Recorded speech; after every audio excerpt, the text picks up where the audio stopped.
is silence. They think you're sitting there, broken, stuck, waiting. They think that without them, your world must have collapsed. But what they don't know is that the silence they're enjoying today will become the storm they never saw coming. You don't have to speak, my friends. You don't have to explain, chase, or even respond. Because every day without you, every moment without your presence, your energy, your calm strength, is slowly destroying them. And the best part? You didn't raise your voice, you just removed your presence. That's power, that's discipline, that's Stoicism. Hey folks, imagine this. Imagine you're a fireplace in the dead of winter. You've been the warmth in their coldest nights. You've been burning, steady, giving light, giving comfort, sometimes even when they didn't appreciate it. And then one day, you stop. You don't make a scene. You don't throw ash. You just go cold. Now they're sitting there, shivering, wondering why the room feels so empty. They thought you'd always be there. They thought they could come back when they pleased.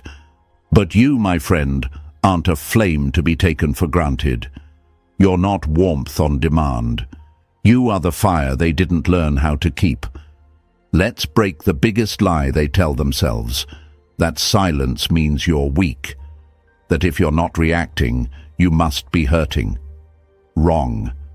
Your silence is not weakness, it's strategy, it's strength. It's the move of someone who understands the game better than anyone else in the room. You see, silence is a mirror they weren't ready to look into, because once you disappear, they're left with the one thing they've been running from all along, themselves. And guess what? That's not a fun place to be. You don't need to fight to be heard. You don't need to beg to be seen. When you stop talking, the echo you leave behind will haunt them far louder than your voice ever did. When someone's used to your presence, your check-ins, your concern, your constant emotional availability, and you pull that away, oh, it's not quiet. It's suffocating. That silence becomes pressure. It squeezes. It disturbs their peace. And here's the twist. They won't show it. Not openly, not at first. But inside, they're spiraling. You're not ignoring them to punish. You're choosing yourself to heal. That's a line many people won't understand until it's too late. You're not disappearing to be dramatic. You're disappearing to protect your peace. You're not begging anymore because you finally realized that a man or a woman who knows their worth doesn't chase confusion. They walk with clarity. And the longer you stay quiet, the more their mind fills in the blanks. That's where it gets fun. They start wondering, guessing, doubting. Is he missing me? Is they moving on? Why are they so calm when I expected them to break? My friends, you've become the mystery they can't solve. And people don't forget mysteries. They replay them over and over again. So if you're sitting in silence right now, if you've walked away and chosen peace over drama, you're not losing, you're leading. You're showing strength in a way they were never ready for.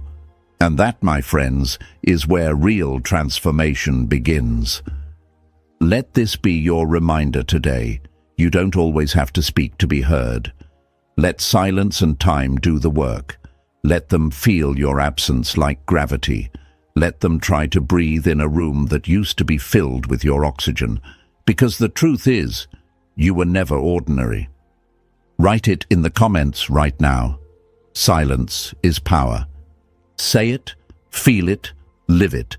And don't forget to hit like and subscribe, because we've only just begun. Stay with me. 1. Silence speaks louder than closure. Sometimes the most powerful thing you can say is nothing at all. You ever notice how people demand closure after they hurt you? They walk away, leave you broken, confused, blindsided, and then expect you to give them a final chapter, a neat little bow to wrap up their mess. That's the lie they sold you. That if you don't explain, if you don't express your pain, if you don't pour out your heart one last time, then you're the bad guy. That your silence means you're bitter, cold, immature. But let me tell you something. They only say that because your silence takes away their control. And when people lose control, they panic. Imagine this. A theater packed with people, lights dimmed, stage set. Everyone's waiting for the grand finale. But instead of a dramatic exit, the lead actor walks off stage without a word. No speech, no curtain call, just gone. The silence is deafening. That's you, my friend. That's the power you hold when you don't give them the ending they expected, when you walk away and let silence be the final act. But I know what you're thinking. What if they misunderstand me? What if they think I didn't care? What if I'm the one who seems weak? That's the fear talking. That's the part of you that still wants to be seen, still wants to be understood, still wants them to say, I get it now. You were right. But the truth is, they already know. They knew when they disrespected you. They knew when they pushed you too far. They knew when they left. They don't need another speech. What they need is the silence they created, reflected back to them. You see, silence is not weakness. It's a weapon. And most people fear it more than confrontation, because silence leaves them alone with their own guilt, their own memories, their own mess. And that's a hell they can't escape. Words can be twisted, explanations can be ignored, but silence sticks. It lingers in the room like smoke after a fire. They expected fireworks. You gave them stillness. They expected anger. You gave them distance. They expected noise. You gave them space. And now, they don't know what to do with it. It's hard, I know, because we're wired to seek resolution. We want answers. We want peace. But not every war ends with a handshake. Sometimes peace looks like walking away without saying a word. Sometimes healing looks like letting them wander forever. And yes, it'll feel uncomfortable at first. The temptation to send that one last message, to explain your side, to make them understand your silence. But don't fall into that trap. You don't need to finish the conversation they ended the moment they stopped valuing you. They told you closure was kindness, that giving them clarity was mature, but what they really wanted was another chance to control the narrative, another moment to pull your strings, another opportunity to manipulate your emotions. Your silence robs them of that, and that's why it's so powerful. It's not easy. You'll sit there some nights, heart pounding, fingers hovering over your phone, wanting to reach out, to say just one more thing. That's the old you, trying to keep the door open. But the new you, the one grounded in self-respect and discipline, he knows better. He knows that silence isn't emptiness. It's a boundary, a declaration, a shield. It's you saying, I no longer entertain what disrespects my soul. And when the silence stretches on, when they realize you're not coming back, not even for closure, that's when the real impact begins. That's when the weight of your absence hits harder than any words ever could. You didn't have to scream. You didn't have to beg. You just walked away with dignity. And trust me, that silence will echo in places your voice never reached. So today, choose silence not out of spite, but out of strength. Choose it because your peace matters more than their explanation. Choose it because not everything deserves a response. Let them write their own ending, while you start a new chapter they'll never be part of. Type it in the comments. Silence speaks for me. Say it loud. Show yourself. Show them. Show the world around you that your strength isn't in how loudly you leave. It's in how calmly you stay gone. Because what's coming next? That's when the silence really starts to hurt them. Stay with me. 2. Time turns relief into regret. At first, they feel free, until silence becomes the sound they can't escape. They think they've won, don't they? The moment you go quiet, the moment you stop checking in, stop showing up, stop caring out loud, they feel a strange kind of relief. Like a weight's been lifted. Like they've finally taken back control. They smile, they breathe, they might even laugh a little louder in front of others. It's their show now, and in their minds, you're no longer part of the audience. But here's what they don't see coming. Time doesn't heal the way they think it will. It doesn't clean up their mess. It doesn't erase the impact you had. Time just sits with them, quietly, patiently, and the longer it sits, the heavier it becomes. Picture this. Imagine drinking from a glass that's cracked. At first, it holds water, seems fine, but slowly, drip by drip, it leaks. You don't notice it right away. You're too distracted, too confident that everything's still intact. But one day, the glass is empty. That's what happens to them when you're gone.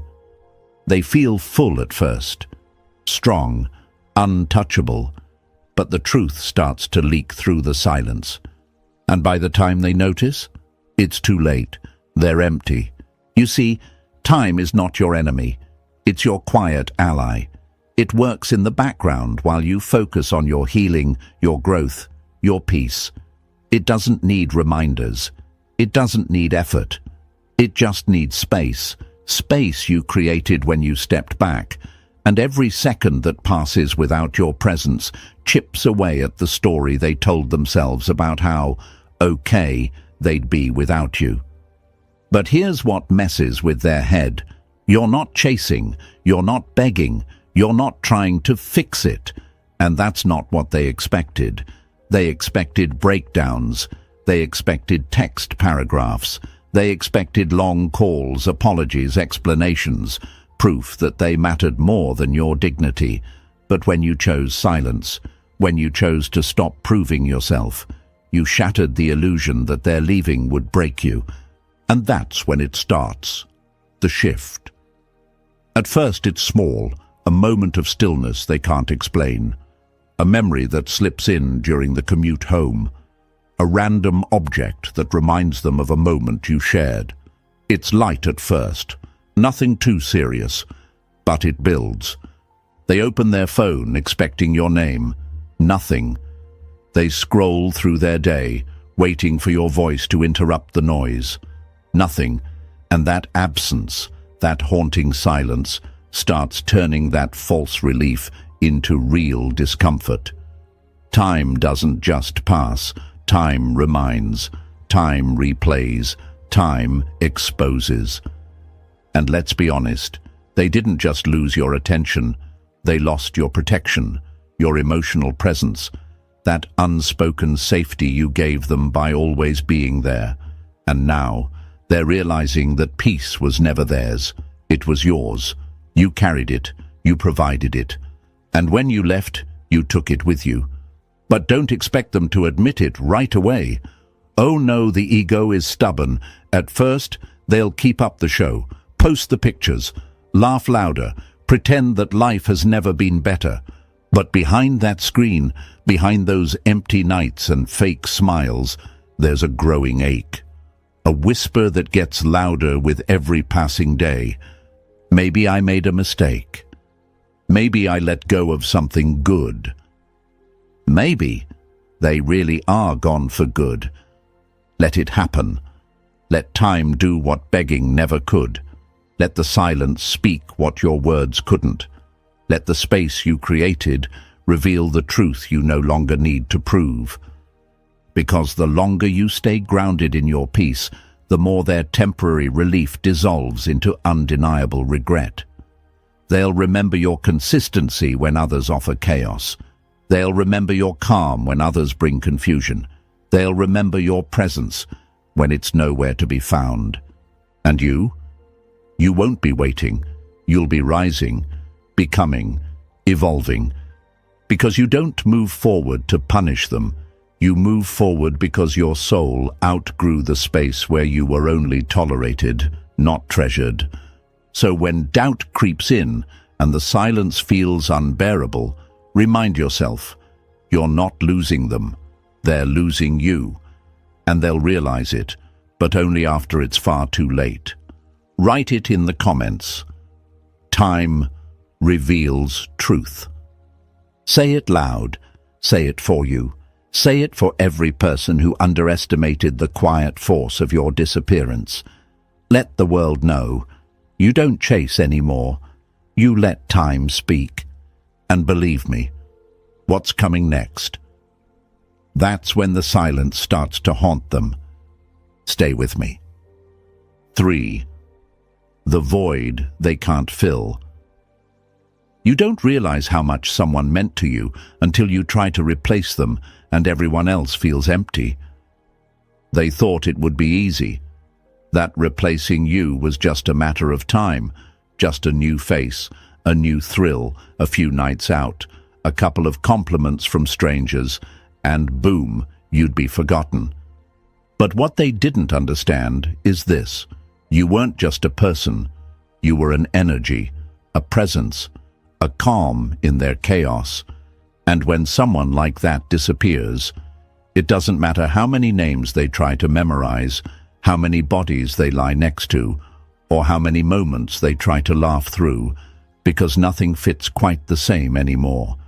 You see, what you gave them wasn't surface level. It wasn't just texts and calls and date nights. It was deeper. You were the safe space, the anchor, the one who could see through their masks and still choose to stay. You didn't just hear their words, you felt the things they were too scared to say. And now that you're gone, that space is loud, and no matter how hard they try, no matter what or who they run to, the void remains. Imagine them like someone frantically flipping through radio stations. Nothing sounds right. Every song is noise. Every voice is wrong. Because what they're really searching for is the sound of your presence. That unshakable, grounded energy that made them feel understood, even when they didn't understand themselves. You weren't just someone to talk to. You were the silence between the words. You were the peace between their storms. And now that peace is gone. Here's the lie they told themselves. There's always someone else. That the next person would give them the same comfort, the same attention, the same emotional depth. But they forgot something crucial. You're not duplicated. You're not replaceable. You're not average. Your kind of presence isn't picked up on the street corner or downloaded from an app. Your kind of presence is built. It's rare, it's valuable, it's unforgettable. But here's the fun part. They won't admit this. At least, not to you. No, they'll keep pretending, smiling in pictures, laughing louder, talking to people who can't even reach the surface of what you used to touch.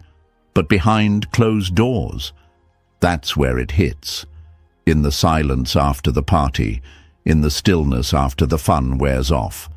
That's where your absence becomes unbearable. That's where the void they thought they could ignore begins to grow claws. They'll hear your voice in someone else's sentence, see your eyes in a stranger's stare. They'll search for your energy in places you never stepped into, and the more they search, the more frustrated they'll become. Because you're not out there, you were once beside them, and they let you slip away. That's what silence and time do. They don't scream, they whisper reminders. They plant memories in places that hurt. They sharpen the contrast between what was real and what's now artificial. Every new connection feels dull. Every attempt at moving on feels forced. And eventually, they start to feel tired. Emotionally, spiritually, even physically.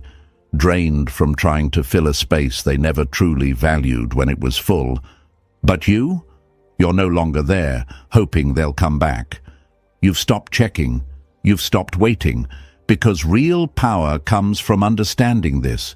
You can't be replaced when you were never just a presence. You were an experience. You were the gravity in their life, and when gravity goes missing, everything starts to float and then fall. Let them try. Let them chase temporary highs and hollow compliments. Let them bounce from connection to connection, trying to find a version of you that doesn't exist. You don't need to watch.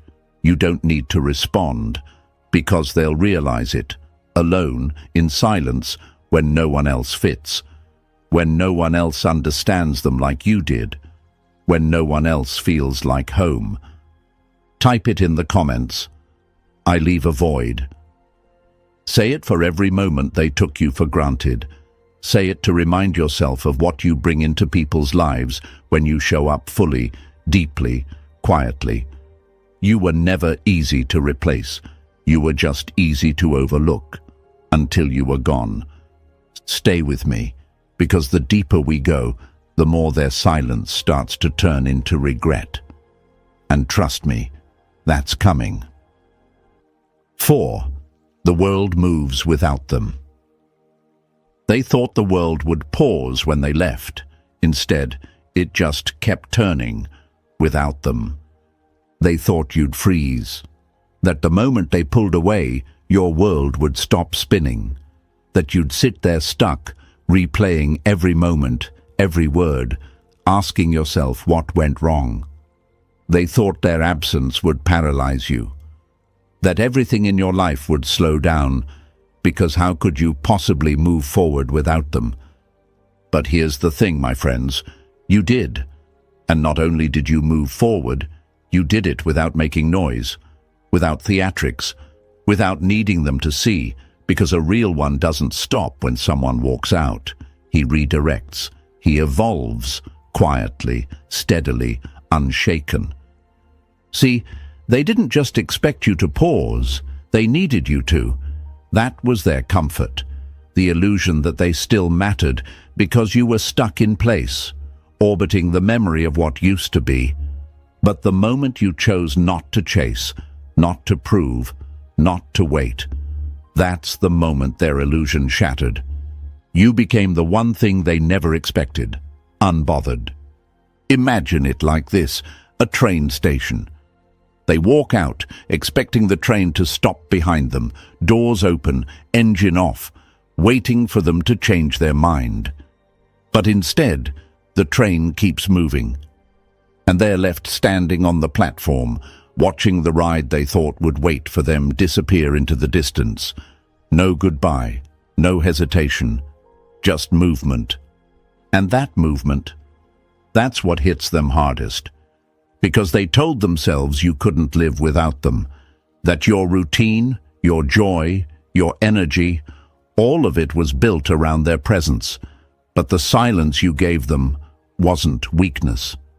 It was space, and that space, you filled it with growth. While they were out seeking validation, you were working on your purpose. While they distracted themselves with noise, you were building in the quiet. While they sought attention, you found clarity. And suddenly, they're not just out of your life, they're out of rhythm, because your world is no longer shaped by them. They're no longer the center of anything, not your time, not your thoughts, not your peace. Let's kill the lie right here. They believed walking away would make them unforgettable. But the truth is, people don't become unforgettable by leaving. They become unforgettable by staying when it mattered. And when they chose to walk, they made their decision. What they didn't count on was you making yours. You didn't sit around hoping. You didn't wait by the door. You walked out of the burning building without looking back. And now that the smoke has cleared, they're realizing they were the ones who lit the match. And still, you're not bitter. You're not shouting from the rooftops. You're not posting cryptic quotes or trying to prove anything. You've just become unavailable, not because you hate them, but because you finally realized they were never your anchor, you were your own. You always were. Now when they look back, they don't see someone waiting. They don't see someone stuck. They see your back. They see distance. They see motion. And that scares them more than anything. Because you were supposed to be broken. You were supposed to collapse. But instead, you rose. That's the beauty of Stoic strength. It's not about pretending you don't care. It's about caring for yourself enough to not be destroyed by someone else's absence. You don't move on to hurt them. You move on because you refuse to stay where love was lost. And now, they feel it. The world you built without them. The calm you created in their silence. The energy you protected when they thought they could shake you. And whether they admit it or not, the realization cuts deep. They didn't pause your life. They just removed themselves from your story. And the plot kept getting better without them. Type it in the comments. I kept moving. Say it for every step forward you took in silence.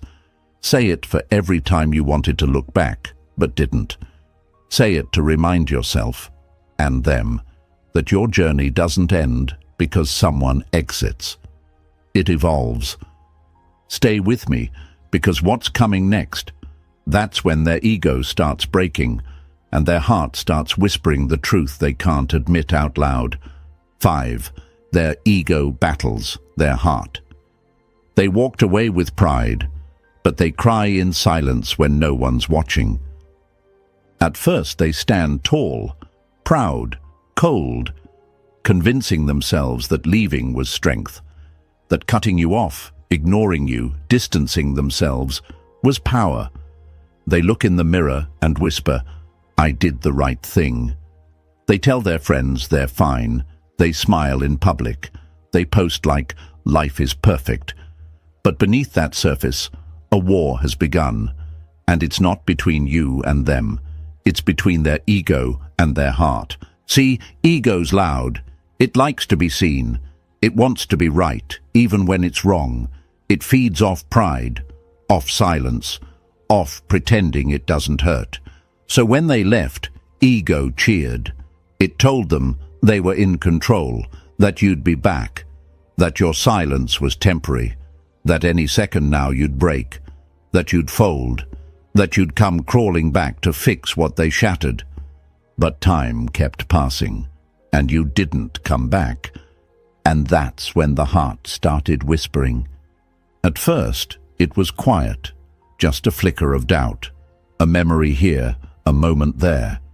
But over time, that whisper grew louder, and the silence they once enjoyed, it started to sting, because ego thrives on reaction, on attention, and when it gets nothing, when the phone stays silent, when you don't try to fight for your spot back in their life, that's when ego starts to crack. Because now it's just them, and the truth that they pushed away someone who actually cared, the truth that the connection they had wasn't ordinary, that it wasn't something they could just replace with attention or sex or someone new. And the more they try to suppress it, the more their heart fights back. They start thinking, did I mess up? Was I too cold? What if they never come back? But the ego won't let them say it out loud. No, that would mean surrender. That would mean admitting they were wrong. So instead, they suffer in silence, smiling with their mouth and screaming with their soul. Because the longer you stay silent, the more they're forced to face themselves. No distractions, no one left to blame. And that's the hardest part, for someone who once held emotional power over you to realize they've completely lost it. Let's break another lie. If they don't reach out, they don't care. That's what the world says, right? But it's false. Some people are so trapped in their pride, they'll burn in their feelings just to avoid saying 3 simple words. I miss you. They'll suffer quietly. Scroll through your photos, type messages they never send, Watch your stories from a fake account. Sit in bed wondering what you're doing, who you're doing it with, and why you seem okay when they're falling apart on the inside. But here's what they never expected. Your silence wasn't a strategy. It was a decision. You chose peace over pride, healing over chasing, growth over games. And that, my friend, is something they don't know how to process. Because they expected a fight, they expected a scene, they expected you to crumble, but you didn't. You walked away, not to hurt them, but to protect yourself. And now, the silence that they once believed was their weapon. It's working against them. It's revealing everything they tried to hide behind pride. And their heart is growing louder than their ego ever could. But let them fight that battle. It's not yours. You don't need to interfere. You don't need to reach out. You don't need to respond to their confusion with clarity. Because the truth is, if they really wanted to fix it, they would. But if their ego is louder than their love, let them keep shouting into the void. You're not playing that game anymore. You're not dancing for attention or arguing for closure. You've got better things to build. A future, a purpose, a version of yourself that doesn't bend just to be kept. Type it in the comments, my peace greater than their pride. Say it for the nights you stayed quiet. Say it for the days you didn't fold. Say it for the version of you that finally chose self-respect over reassurance. Stay with me, because what's coming next? That's when regret doesn't just knock, it kicks the door down. 6. The unstoppable force of regret. Regret doesn't scream at first. It whispers, then it lingers, and eventually it consumes. They didn't feel it right away. No, in the beginning, they felt powerful. They felt like the one in control. They walked away, stood tall, convinced themselves they made the right call, told their friends they needed space, that it was time to focus on themselves, that you weren't what they were looking for, that you didn't measure up. But that story, it only holds up for so long. Because time has a funny way of stripping away illusions, and silence. Silence makes them face the truth without warning. There's no noise to drown out their thoughts now, no arguments, no messages, no reactions, just stillness. And in that stillness, regret begins to bloom. At first, it's subtle, just a flicker, a passing thought, a quiet ache they brush off. Maybe I was too harsh. Maybe I expected too much. Maybe they weren't the problem after all. But as the days stretch into weeks and the silence grows louder, so does the regret. And the confidence they once had, it starts to wobble. Because they expected you to be waiting. They thought you'd orbit around their absence, that you'd eventually break the silence, that your need to be seen would overpower your pride. But you didn't. You stayed calm, detached, unavailable. And now they don't just miss you, they miss how you made them feel. Because while they were busy chasing thrills and distractions, no one ever matched your presence. No one ever made them feel that safe, that understood, that grounded. And that realization hits hard. It creeps in at night, when the phone doesn't light up, when they scroll past your name, and there's no message waiting, when the memory of your voice echoes in their mind, and there's no way to hear it again. That's regret, and it doesn't just hurt, it haunts. They'll try to numb it, of course, try to fill the gap, talk to someone new, post a little extra online, laugh louder, but it's all noise, empty, temporary, because underneath the show, there's a silence that eats away at them. You were steady, you were real, you were there, and now that you're not, they realize it wasn't just about losing someone, They lost someone who never needed them to feel whole, but still chose to show up every time. Until they made you stop. Let me tell you what most people don't understand. Regret doesn't come from losing something average. It comes from letting go of something irreplaceable. And you, my friend, were never just an option. You were the constant, the one who held it down when everything else was chaos. And they never thought you'd walk away quietly, but you did. No screaming, no warnings, no dramatic exit, just silence. And now that silence is a reminder they can't shake. It reminds them of how much they took you for granted, how much they thought you'd tolerate, and how little they appreciated, until appreciation was no longer an option.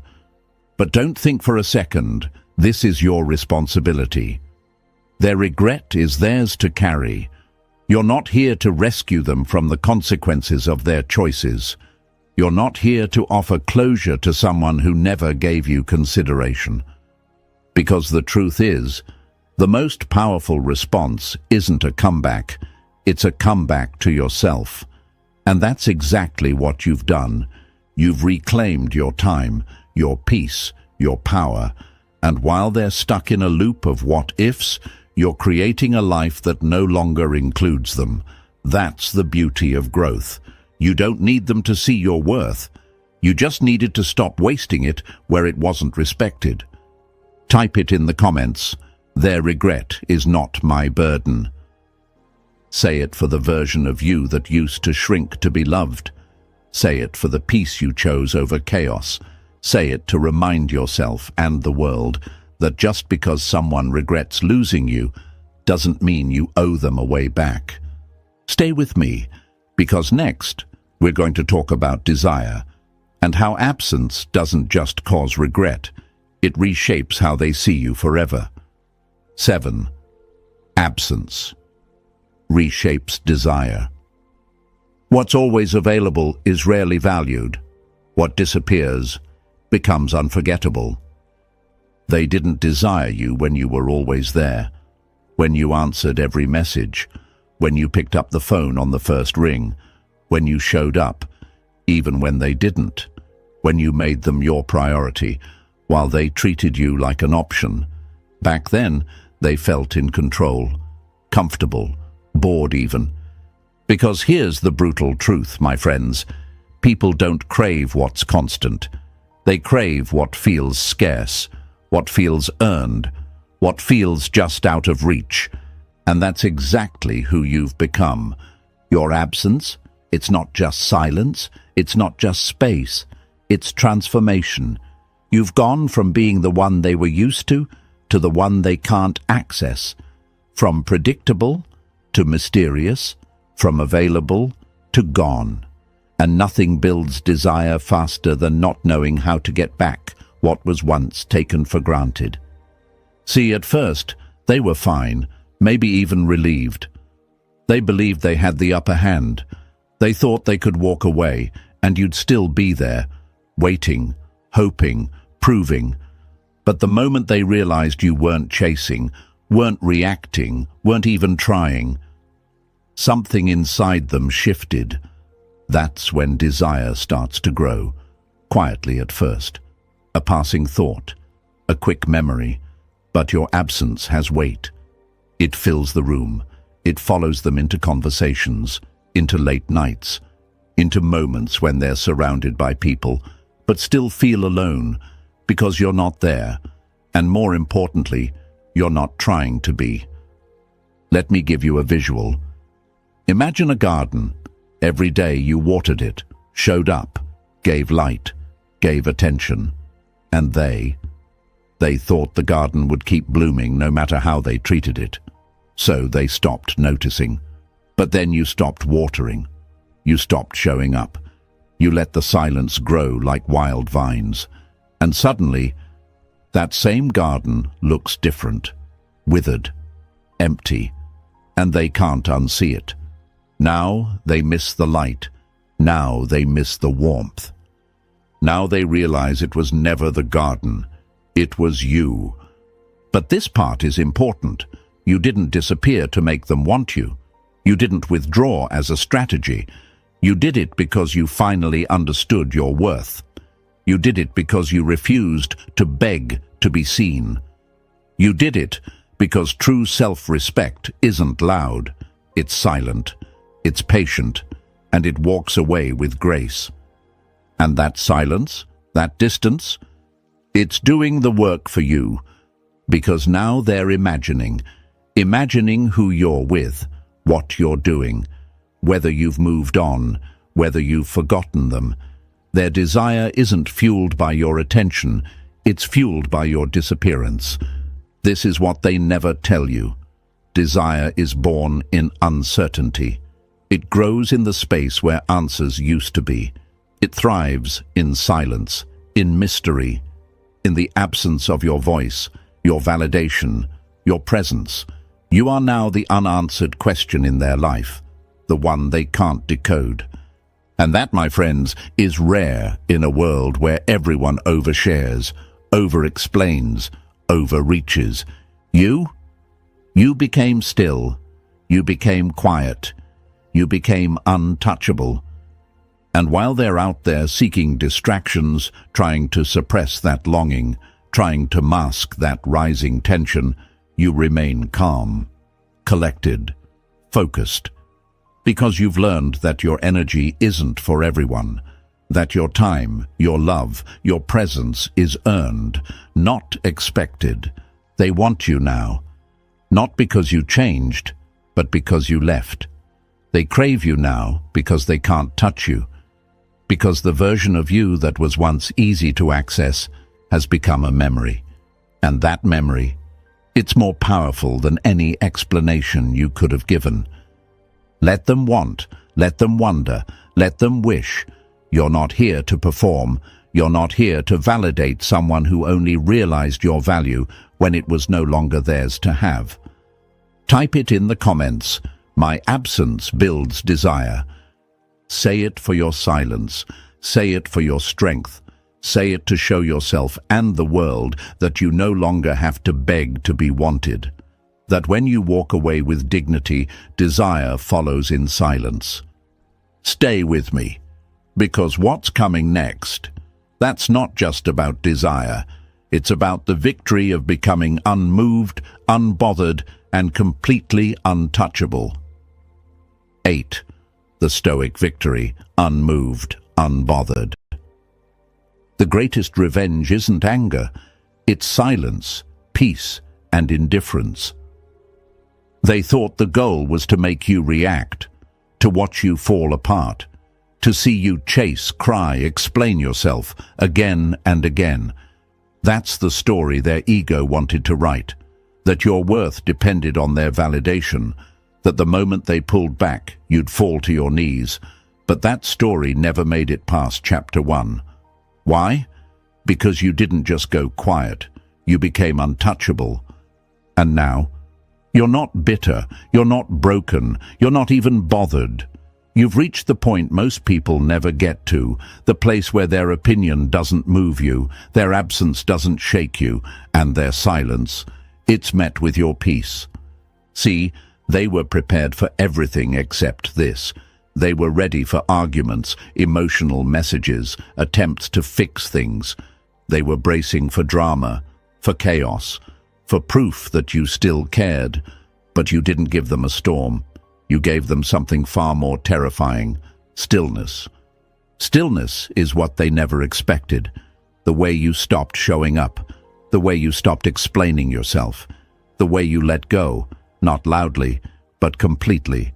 And that's when the power dynamic shifted. That's when everything turned. Because your silence isn't a punishment, it's a boundary.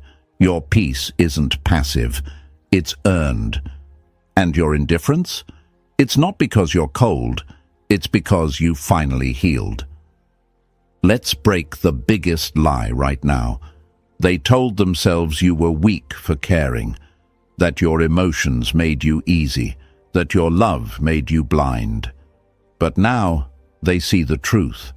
You were strong for staying calm while they tested your worth. You were powerful for walking away when you had every reason to stay and prove yourself. You were the one who stayed grounded while they played games. Now they're looking back, expecting to see you waiting, hoping, wishing, but all they see is your back turned and you walking forward, not rushing, not looking over your shoulder, just moving, with quiet confidence, with purpose, with freedom. That's the Stoic victory. It's not about winning them back. It's about reaching a level of emotional mastery where their actions no longer define your value, where you realize that peace is better than proving a point, that silence is stronger than screaming, that you didn't lose them, they lost access to you. You see, most people confuse stillness with weakness. But stillness is control. It's power. It's knowing you could respond, but choosing not to. It's understanding that the person who can hold their tongue, who can walk away without explaining, who can choose dignity over drama, that's the person who holds the real power. Because power doesn't yell, it doesn't chase, it doesn't beg. Power stands still while everything else falls apart. And now they feel it. The emptiness they created, the void you used to fill, the silence they once weaponized, now echoing back at them. But you're not waiting for them to break. You're not watching to see if they regret it. That's not your business anymore. Your business is peace, purpose, progress. While they battle their ego and wrestle with their heart, you've gone inward. You've built discipline. You've stopped needing attention to feel valuable. You've stopped needing their apology to move on. And that's why you've already won. Because the ultimate victory isn't making them miss you. It's realizing you never needed them to begin with. Your silence is not revenge. It's revelation. It's the loudest way to say, I'm done playing a role in your story. I've started writing my own. In conclusion, remember this. Your silence is not weakness, it's power. Every day without you rewrites the story they once controlled. Let your peace speak louder than their chaos. Stay grounded, stay untouchable. If this message hit home, like the video, subscribe for more, and share it with someone who needs this truth. Your silence will hurt more than your words ever could, because it echoes in the places where they used to feel safe. My friends, let's not sugarcoat it. When you disappear, when you stop reaching out, stop chasing, stop showing up with that same familiar warmth, they feel it. Maybe not today, maybe not tomorrow, but one quiet night, one missed routine, one old song, and boom, it hits. Not like an explosion, but like a cold room that used to feel like home. That's the power you hold. Not in the chaos you could create, but in the calm you now carry. And when they realize you're gone, not with bitterness, but with peace, it's not closure they feel. It's consequence. If you've ever had to walk away without clapping back, without begging, without breaking down, go ahead and hit that like button right now. And if you're done being the one who always shows up first, the one who always gives more, the one who forgets themselves just to be remembered, subscribe. You're in the right place. This space is for the ones learning to choose stillness over struggle, clarity over chaos, and self-respect over validation.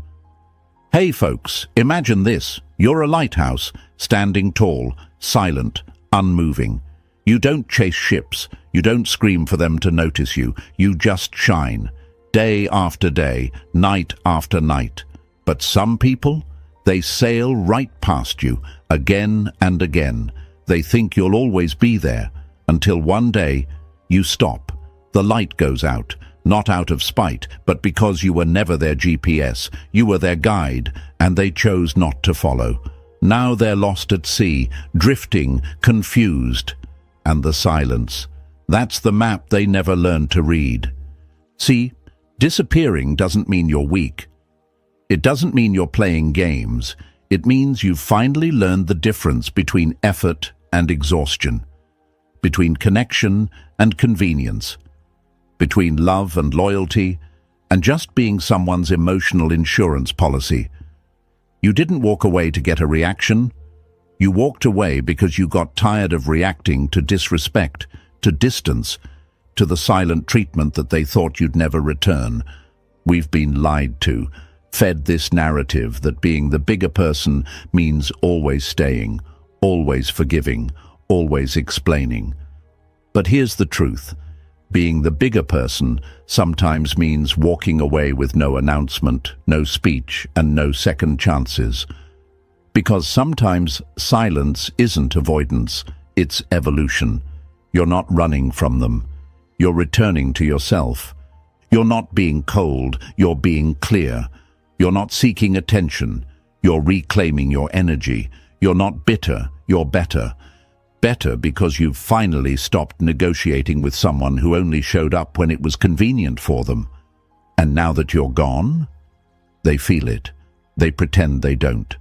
They'll post like they've healed, laugh louder, move faster. But behind that noise is a quiet panic, the realization that you were peace they mistook for background noise. And you, my friend, you didn't just stop texting. You didn't just walk away. You became unavailable to the chaos you used to tolerate. You stopped explaining your worth to people who were committed to misunderstanding it. And the moment you did that, the shift happened. Not in them, in you. This isn't revenge. This isn't emotional warfare. This is recalibration. You're not teaching a lesson. You're being one. Let them sit in the silence they handed to you first. Let them hear the echo of your absence in the places they never thanked you for being. And when they finally realize what they lost, you'll be too far ahead to look back. So drop this in the comments right now. I choose clarity. Say it with your chest. Type it with your truth. Tap like. Hit subscribe. Stay with me. Because what's coming next? It's going to shift everything. Number 1. Denial. They'll be back. The first stage of losing something real is pretending it's not really gone. My friends, denial is a funny thing. It whispers in the mind like a comfort blanket. It wraps itself around the ego and says, they'll be back. Not because the heart believes it, but because the ego can't imagine a world where it's not in control. That's the first storm they walk into when you disappear. Not sadness, not regret, not even clarity, just disbelief. Imagine someone lighting a candle every night, confident the flame will always return. They never guard it from the wind, never shield it from the rain, because they believe it will just reignite itself, over and over. But one night, the candle doesn't light. It's not broken. It's just done. And now they're standing there, match in hand, confused, because they never believed the light could go out. Not yours, not ever. That's denial. That's stage 1. At first, they don't panic. They shrug. They scroll. They distract themselves. They say, give it a few days. They think your silence is a trick, a tactic, a test, a move to make them miss you. And why wouldn't they? You always came back before. You always reached out. You always gave them a soft place to land, even after they made the crash landing your fault. So now, when you go quiet, when you stop showing up, they don't flinch. Not yet. Because the ego tells them this isn't over. It convinces them that your absence is just noise, a mood, a moment. But here's the thing, folks. Silence doesn't always mean tension. Sometimes it means transition. The quiet doesn't always come before the storm. Sometimes it comes after it, after you've weathered the chaos, after you've cried behind the screen, questioned your worth, begged the universe to explain why you were never enough for someone who asked for everything. That silence, It's not a pause, it's a decision. And they don't see it. Not yet. You're not ignoring them. You've outgrown explaining. You're not ghosting them. You've just stopped haunting yourself in the spaces they used to occupy. Still, they tell themselves stories. They're just trying to get a reaction. They're just playing hard to get. They'll fold. They always do.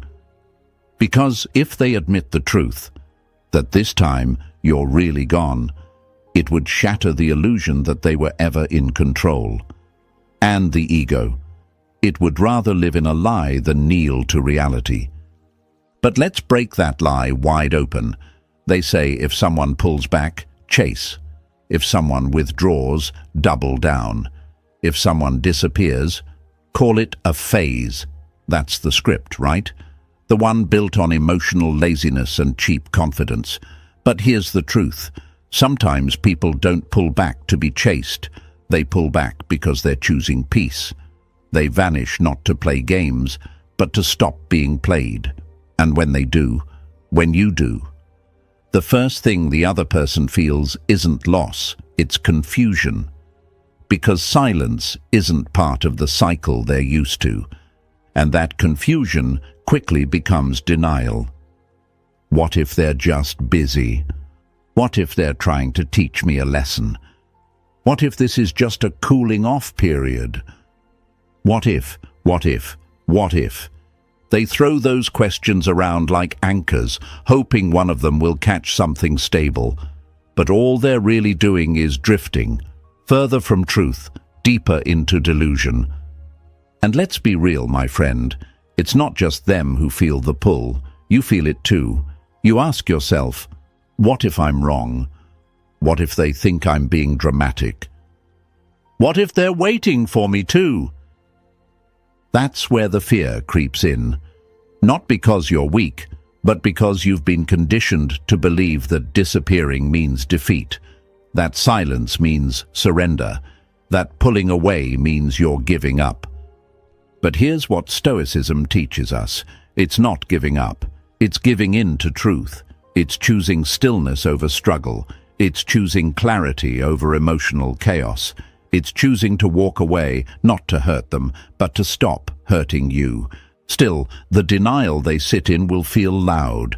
It'll sound like laughter in their stories, like new captions about peace and growth, like they're untouched, unbothered. But trust me, that noise, it's just ego trying to talk over the silence you left behind. And ego hates quiet. Because quiet doesn't give feedback. Quiet doesn't play along. Quiet doesn't explain itself. But you're not here to feed the ego. You're here to starve it. Not out of spite, but out of self-respect. And this is where it gets tough, because denial, on both sides, is comfortable. It tells you to send that just checking in text. It tells them to wait for you to come running. But every time you resist, you break a pattern, you rewrite the story, and the silence they thought was temporary starts to feel permanent.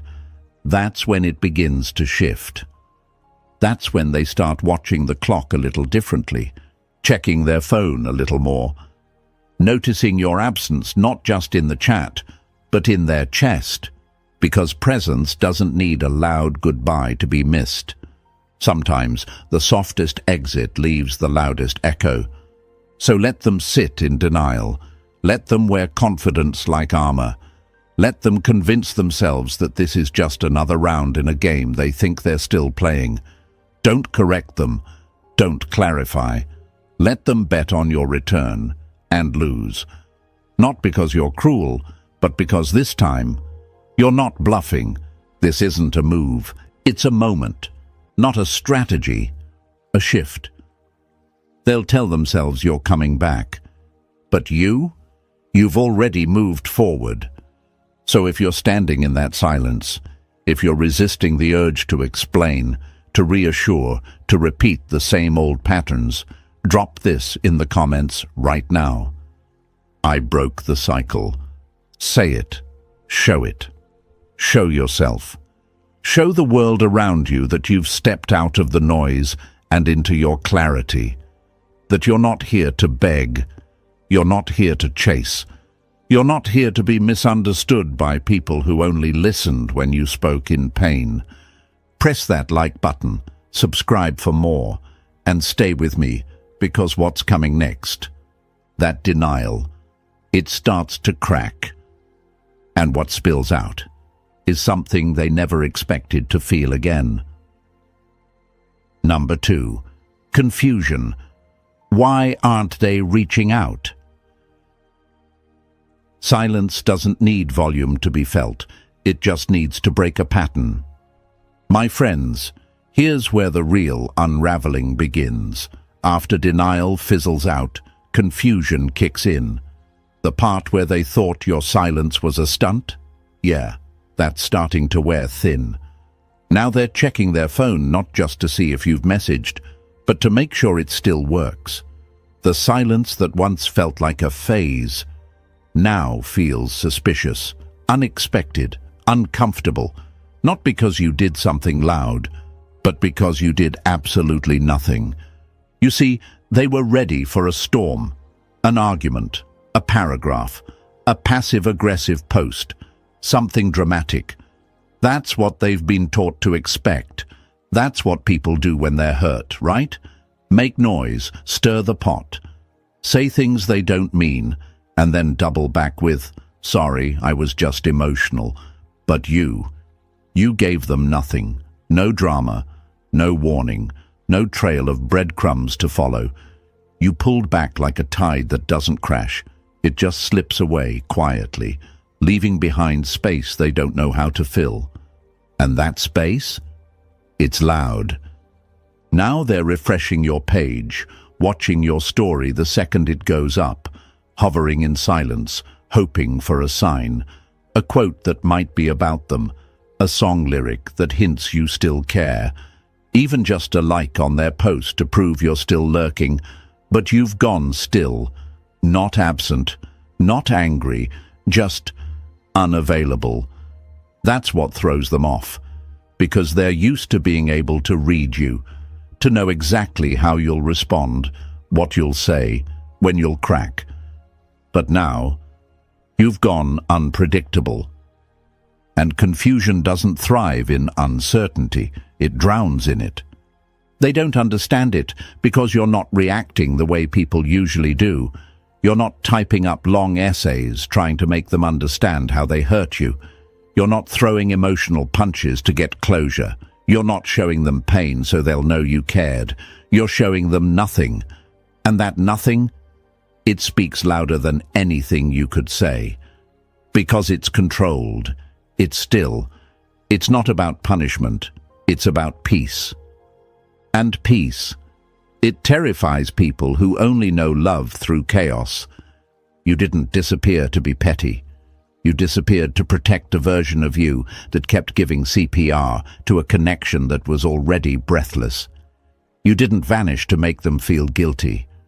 You vanished because you were done sacrificing your own mental health just to keep them emotionally comfortable, and they don't know what to do with that kind of silence. They don't know how to sit with their own thoughts, because for so long you were the distraction from their accountability. Now they're left with questions they never expected to ask. Why haven't they messaged?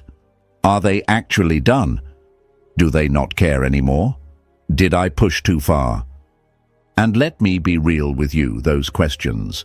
They echo. They don't come with answers, because the person who always gave them answers, you, has stopped explaining. The pattern is broken, and broken patterns don't just leave gaps. They create doubt, doubt in their own power, doubt in their place in your life, doubt in the narrative they told themselves, that no matter what, you'd always come back, but you didn't. And confusion turns inward.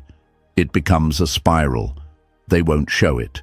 They'll still post, still smile, still pretend to be unbothered. But behind that curated confidence is a whole lot of panic. Because this silence, it's not the temporary kind. It's the kind that feels like an ending they didn't prepare for. Let me tell you something powerful, my friend. When you stop reacting, you stop feeding their control. You stop giving them emotional access they didn't earn. You stop performing for the applause they never gave. That's why this stage is so uncomfortable for them, because for the first time, they have no idea where they stand with you. And that mystery? It messes with them. But I know what you're thinking too. I know it's not easy to hold that silence. I know you've got that voice inside whispering, what if they don't care? What if they moved on? What if they're not even confused? That voice, that's not truth. That's trauma talking. That's your old self, the one who thought being loud was the only way to be loved, the one who thought if they didn't notice your absence, maybe you were never enough to begin with. But don't believe that lie. They feel it. Maybe not publicly, maybe not loudly, but late at night, in the stillness, they're replaying your silence like it's a song they can't turn off. Because confusion isn't a lack of answers. It's the presence of consequences. So keep being the stillness that disrupts. Keep being the peace they never protected. Keep being the mystery they can't decode. You didn't vanish out of anger. You didn't fall silent out of weakness. You disappeared because your sanity was more important than someone else's comfort. And if you're holding the line right now, if you've pulled back your energy, turned down your volume, and chosen silence over self-sacrifice, then I want you to drop this in the comments right now. I choose peace. Say it. Show it. Show yourself. Show the world around you that your silence isn't passive. It's powerful. That you don't need to scream to be heard. You just need to stop showing up for people who stopped showing up for you. And stay with me, because what comes next? That confusion, it starts turning into something they didn't expect. Doubt. Number 3. Ego shock. Wait, did they actually let go? Ego never mourns the loss of love. It mourns the loss of control. My friends, this is the moment the silence turns from confusion into crisis. The moment the ego, which once sat comfortably on its throne, begins to panic. Because now, the silence has stretched a little too long. Your absence has stayed a little too quiet. And that part of them, the part that once believed they could press a button and you'd come back, is now staring into a terrifying possibility. You might actually be gone. At first, it was all ego. They'll text any day now. They're just being dramatic. This is just a phase. They told themselves that because believing anything else would have cracked the mirror they spend their life looking into. But now, that mirror is shattered. And what's left isn't reflection, it's reality. The realization that this isn't a test, this isn't a timeout, this isn't a bluff. This is freedom, and not theirs, yours. See, they didn't expect that. They were prepared for a cold shoulder, not complete disconnection. They were prepared for a delay, not a decision. They thought you'd be back, just like always, soft-hearted, open-handed, tired but loyal. But this time, you didn't pause. You walked. And not to punish, but to protect your peace. And now, the ego doesn't know what to do. Imagine a magician who's always been able to pull the rabbit out of the hat until one day the rabbit's gone. The trick doesn't work. The crowd doesn't cheer. And the magician, they're not admired anymore. They're exposed. That's what this moment feels like to them. Not just confusion, but crumbling. They're scrolling through your messages now, reading words they once skimmed past, zooming in on your last sentence, wondering, was that a goodbye? They're revisiting the last time you reached out, the last time you showed up for them emotionally, and realizing something brutal. That moment wasn't a pause. It was a parting. You didn't block them. You didn't announce your exit. You didn't slam the door. You just stopped making excuses for disrespect. And ego? It doesn't know how to grieve a clean goodbye, because this was never about whether or not you cared. They know you cared. They felt it every time you over-explained, overextended, overgave. But that's the problem. They thought your heart was theirs to manage. They thought your patience was endless. And now the one they thought they had wrapped around their finger is suddenly nowhere to be found. And it threatens them. Why? Because ego doesn't fear rejection, it fears irrelevance. It fears being ignored by the very person it once believed was safe. And when you stop reacting, stop checking in, stop orbiting around them, they start spiraling. Not because they miss the connection, but because they don't know who they are without your attention validating their power. They used to be the sun, and you? You were the steady planet, predictable, loyal, revolving. But now, you've become your own gravity. And they're lost in a sky they no longer control. Now, the questions change. Did I go too far? Did I lose them for good? Were they serious this whole time? That last one cuts the deepest, because they assumed you'd always come back, that your softness meant weakness, that your presence meant permanence. But now they're realizing what we've always known. Even the most loyal soul has a line. And once it's crossed, there is no return. This is the ego's breaking point, the part where fear isn't hidden, it's visible, in the way they check your story but don't respond, in the way they post, hoping you'll notice, in the way they hover around your silence, trying to decode it. Because they're not sure anymore, and that lack of certainty, it devours them. But let's pause for a second, because this moment isn't just about them.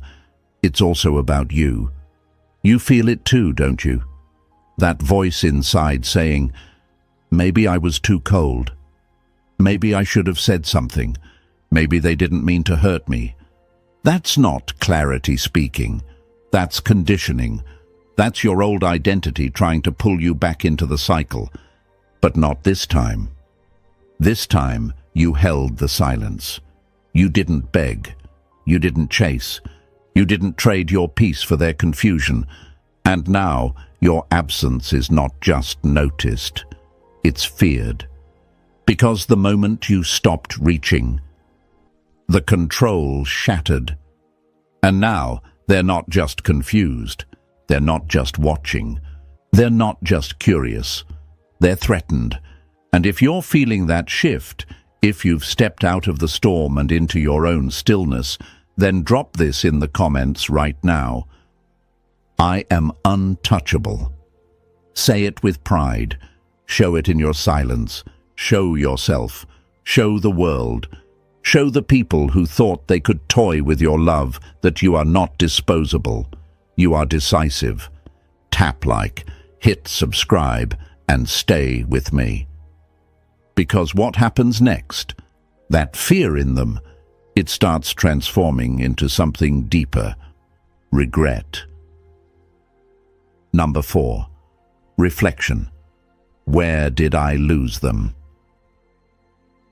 The most haunting goodbyes are the ones you never hear coming. My friends, this is the part they never expected.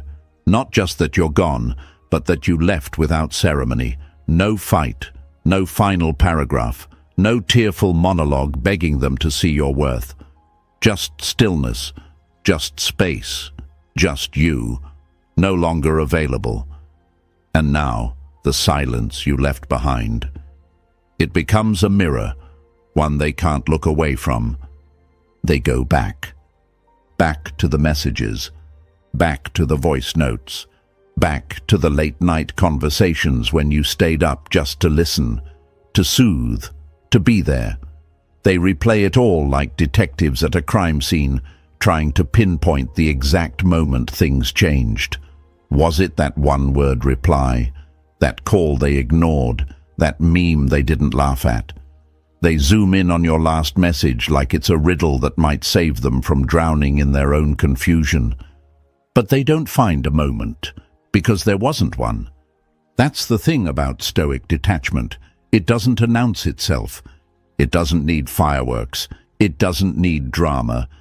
It just happens. Like a leaf finally letting go of a branch, not because the wind pushed too hard, but because the season changed. That's what happened to you. You didn't leave out of rage. You didn't disappear to hurt them. You simply reached a point where continuing felt like self-betrayal. And so you stopped showing up. Not as revenge, not as a lesson, but as a release. And now they're left with 1,000 small memories and one big question. Where did I lose them? And here's the truth that keeps them awake at night. There wasn't one moment. It was the slow build-up of being unseen, unheard, undervalued. It was the exhaustion of explaining the same hurt in different words. It was the weight of being available for someone who never asked how you were doing. So no, there wasn't a breaking point. There was just a slow unhooking, a quiet untangling. And by the time they realized it, you weren't angry anymore. You were just done. And now their reflection stares back at them in silence, not because you want them to hurt, but because you finally stopped hurting for them. You see, people like to believe they'll get a warning, a signal, a sign that things are getting bad. But when you're dealing with someone who operates from peace, from self-mastery, from stoicism, you don't get warnings. You get withdrawal. They remember how you used to over-explain, how you used to chase clarity, how you used to ask, "Did I do something wrong?" But now, you ask nothing, and that shift, it breaks them. Because silence, my friends, is not absence, it's awareness. It's what happens when someone wakes up to the truth that their presence was only appreciated in its absence. And now, the very thing they took for granted has become the thing they can't stop thinking about. They thought you'd reach out. They thought you'd flinch. They thought you were just cooling off. But the more they sit in this quiet, the more they realize you're not on pause. You're in peace. And that peace? It holds up a mirror they can't argue with. It doesn't yell. It doesn't accuse. It just reflects their distance, their silence, their games, their inconsistency. All of it, now staring back at them. And here's the most powerful part. They can't blame you, because you didn't burn the bridge. You just stopped crossing it alone. You stopped asking where you stood. You stopped fighting for a place in their life they never protected. You stopped pouring into a cup that always felt half empty, and in doing so, you handed them the full picture, without saying a single word. So now they sit, scrolling through the past, wishing for a chance to rewind what they refused to value in real time. But you're no longer the same version of yourself. You're not watching, you're not waiting, you're not wondering. You're healing, you're rising, you're gone. And if you're in that space right now, where your silence has turned into truth, where you've chosen peace over proving your point, then drop this in the comments right now. My silence is clarity. Say it for the times you begged to be heard. Say it for the moments you over-explained your heart. Say it for the version of you that kept showing up without being met halfway. Tap that like button, hit subscribe if this is your language, and stay with me. Because what's coming next is the stage they never thought they'd reach. Regret. Number 5. Shame. I took them for granted. People don't realize they had something rare until they're left with something replaceable. My friends, This is where the silence starts to burn, not on the surface, but underneath the ego, underneath the performance, underneath the fake peace they've been trying to post their way through. This is the stage that hits different. Shame. The part where they're no longer confused, no longer trying to decode your silence like a puzzle. Now they know exactly what happened. They took you for granted. And worse, you didn't make a scene when you left. You just never came back. It's a slow ache that creeps in when their phone stays dry, when the chat thread stops moving, when their dopamine scroll doesn't get your name in the notifications, when they post a story and nothing. Not a like, not a reaction, not even a passive view, just quiet. And that quiet, it gets loud. Because now they remember, not the chaos, not the fights, not the tension. They remember the consistency. The way you remembered the little things they said. The way you checked in, not because you had to, but because you cared. The way you sent good luck messages before their meetings. The way you stayed on the call when their world felt heavy, even when you had your own storms brewing. They remember how much of your love came without conditions, how it wasn't about being wanted, it was about being there. And now, in your absence, it clicks. You never wanted attention. You wanted reciprocity, but they never gave it. Not fully, not freely. They assumed your love would always be on tap. They assumed you'd always bounce back after being ignored. They assumed your patience was unlimited, your presence permanent. They mistook your consistency for convenience. And now that you're gone, they're starting to feel the weight of what they lost. Because now the silence isn't mysterious. It's earned. They earned your exit. Every unread message, every one-sided effort, every time they made you feel like too much while giving you the bare minimum. That wasn't just emotional distance, that was accumulated evidence, and now it plays back in their mind like a reel on repeat. All the times you showed up when they didn't ask, all the chances you gave when they didn't deserve them, all the energy you poured into a connection they didn't protect. And worst of all, you never asked them to match you. You just wanted them to try, to meet you halfway, to stop making you feel like you had to earn your spot in a space you were already showing up for. But they didn't, because they were used to love being loud. They didn't understand that when a Stoic soul pulls back, it's not dramatic, it's final. Now they sit in the stillness and realize something painful. The person they lost wasn't asking for too much. They were just the wrong person to receive it. And that shame, it lingers, because there's no one to blame now. You didn't ghost them. You didn't scream. You didn't manipulate. You just stopped overgiving. And let me tell you, there is nothing louder than the absence of someone who used to give without asking. They feel it in the empty check-ins. They feel it when they open their phone and you're not there. They feel it in the moments they need someone to talk to, and the person who once held all their chaos is now at peace. And that shame, that realization, it doesn't just sting, it transforms them, not out of love, out of loss. They start asking the real questions. Why didn't I appreciate them? Why didn't I give more? Why did I think they'd always stay? And here's the part they weren't ready for. You didn't change.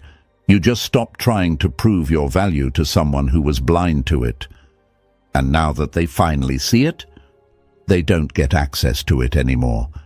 Because you're no longer the version of yourself who waits to be seen. You've stepped into your own presence, into your own peace. And now the version of you they feel ashamed for losing is no longer available. So if you're feeling that, if you've carried someone's silence for too long and finally decided to carry yourself instead, drop this in the comments right now. I deserved more. Say it, show it. Let it be the reminder, for them, for you, for everyone watching, that your value doesn't shrink because someone couldn't recognize it. That shame? That's not yours to carry anymore. Tap like, subscribe for more truths like this, and stay with me. Because what happens next isn't just shame, it's obsession. Number 6, obsession. What if I lost them for good? They don't miss you out loud because silence doesn't give them permission to perform. My friends, this is where it gets dark, not loud, not dramatic, dark. Not because you did anything, but because you didn't. You didn't reply. You didn't check in. You didn't reach back. And that silence, it broke something they didn't know was fragile until it shattered the illusion that you'd always be there. This is the obsession phase, not the kind they sing about in love songs, the kind that creeps in quietly, late at night, early in the morning, in the in-between spaces where distractions don't reach. They spiral, not in chaos, but in reflection, regret, relentless curiosity. What if they really moved on? Did they replace me? Why haven't they looked at my story? Was that last message their way of saying goodbye? They refresh your page like a ritual, not to engage, but to feel something, a sign, a like, a view, a single breadcrumb, but your silence gives them nothing. You've gone ghost, but not to haunt, to heal. And that healing, that distance, it becomes the thing they obsess over because they can't measure it, can't predict it, can't control it. You're no longer part of their equation, and that unknown is their punishment. They post more now. Quotes that scream peace. Photos that whisper, I'm doing just fine. New captions, new filters, new people in the frame. But it's all noise, because deep down they know they're not over it. They're not healed. They're not happy. They're hurting, but they won't say it. Not publicly, not to their friends, maybe not even to themselves. Because to admit they lost something real, that would mean admitting they fumbled it. And ego doesn't admit that easily. Ego clings, ego masks, ego pretends. But the mind, the heart, they remember. They remember how calm you were, how stable your love felt, how safe it was to fall apart around you and still be held. They remember the way you saw them, fully, without judgment, without manipulation, without trying to change them. And now you're not seeing them at all. Not through the screen, not through a message, not even through a goodbye. Because what haunts them now isn't what you said, it's what you didn't. You didn't write the final message. You didn't ask for closure. You didn't try to fix it. You didn't try to be enough again. You just stopped performing. And when someone's ego is used to being fed, your silence doesn't just feel like distance. It feels like starvation. It strips away their power. It forces them to sit in their own echo chamber of could-haves, should-haves, and what-ifs. They don't want you back because they love you. They want you back because they can't stand the thought that you're no longer chasing. Because now, they're the one wondering. They're the one overthinking. They're the one waiting for the notification that never comes. And let's be honest, this isn't easy for you either. You still feel the pull sometimes. You still wonder if they're thinking about you. You still battle with the temptation to check in just once. But you don't. Because you've grown. Because you know better now. You know attention isn't affection. Performance isn't peace. And love doesn't beg for clarity. It becomes it. Your silence isn't punishment. its power, and they're learning that the hard way. They can post, they can pretend, they can keep performing for an audience that doesn't include you, but they can't replace presence. Not the kind you gave. Not the kind that made them feel understood without saying a word. Not the kind that now lives only in memory, not in message threads. And that's what obsession really is. Not love, not longing, the endless search for something they once held and lost. So if you're standing in that stillness, if you're resisting the pull, not out of spite but out of self-respect, I want you to drop this in the comments right now. I owe them nothing. Say it, type it, show it, to yourself, to the world, to the version of you that used to give everything and ask for scraps in return. Tap like, hit subscribe, stay with me, because what's next isn't just confusion, it's consequences. Number 7. Realization. They were peace, and I fumbled it. They don't miss who you were. They miss who they were when they were around you. My friends, this is where the fog lifts, where the confusion clears, where denial dies, and reality, it finally lands, hard.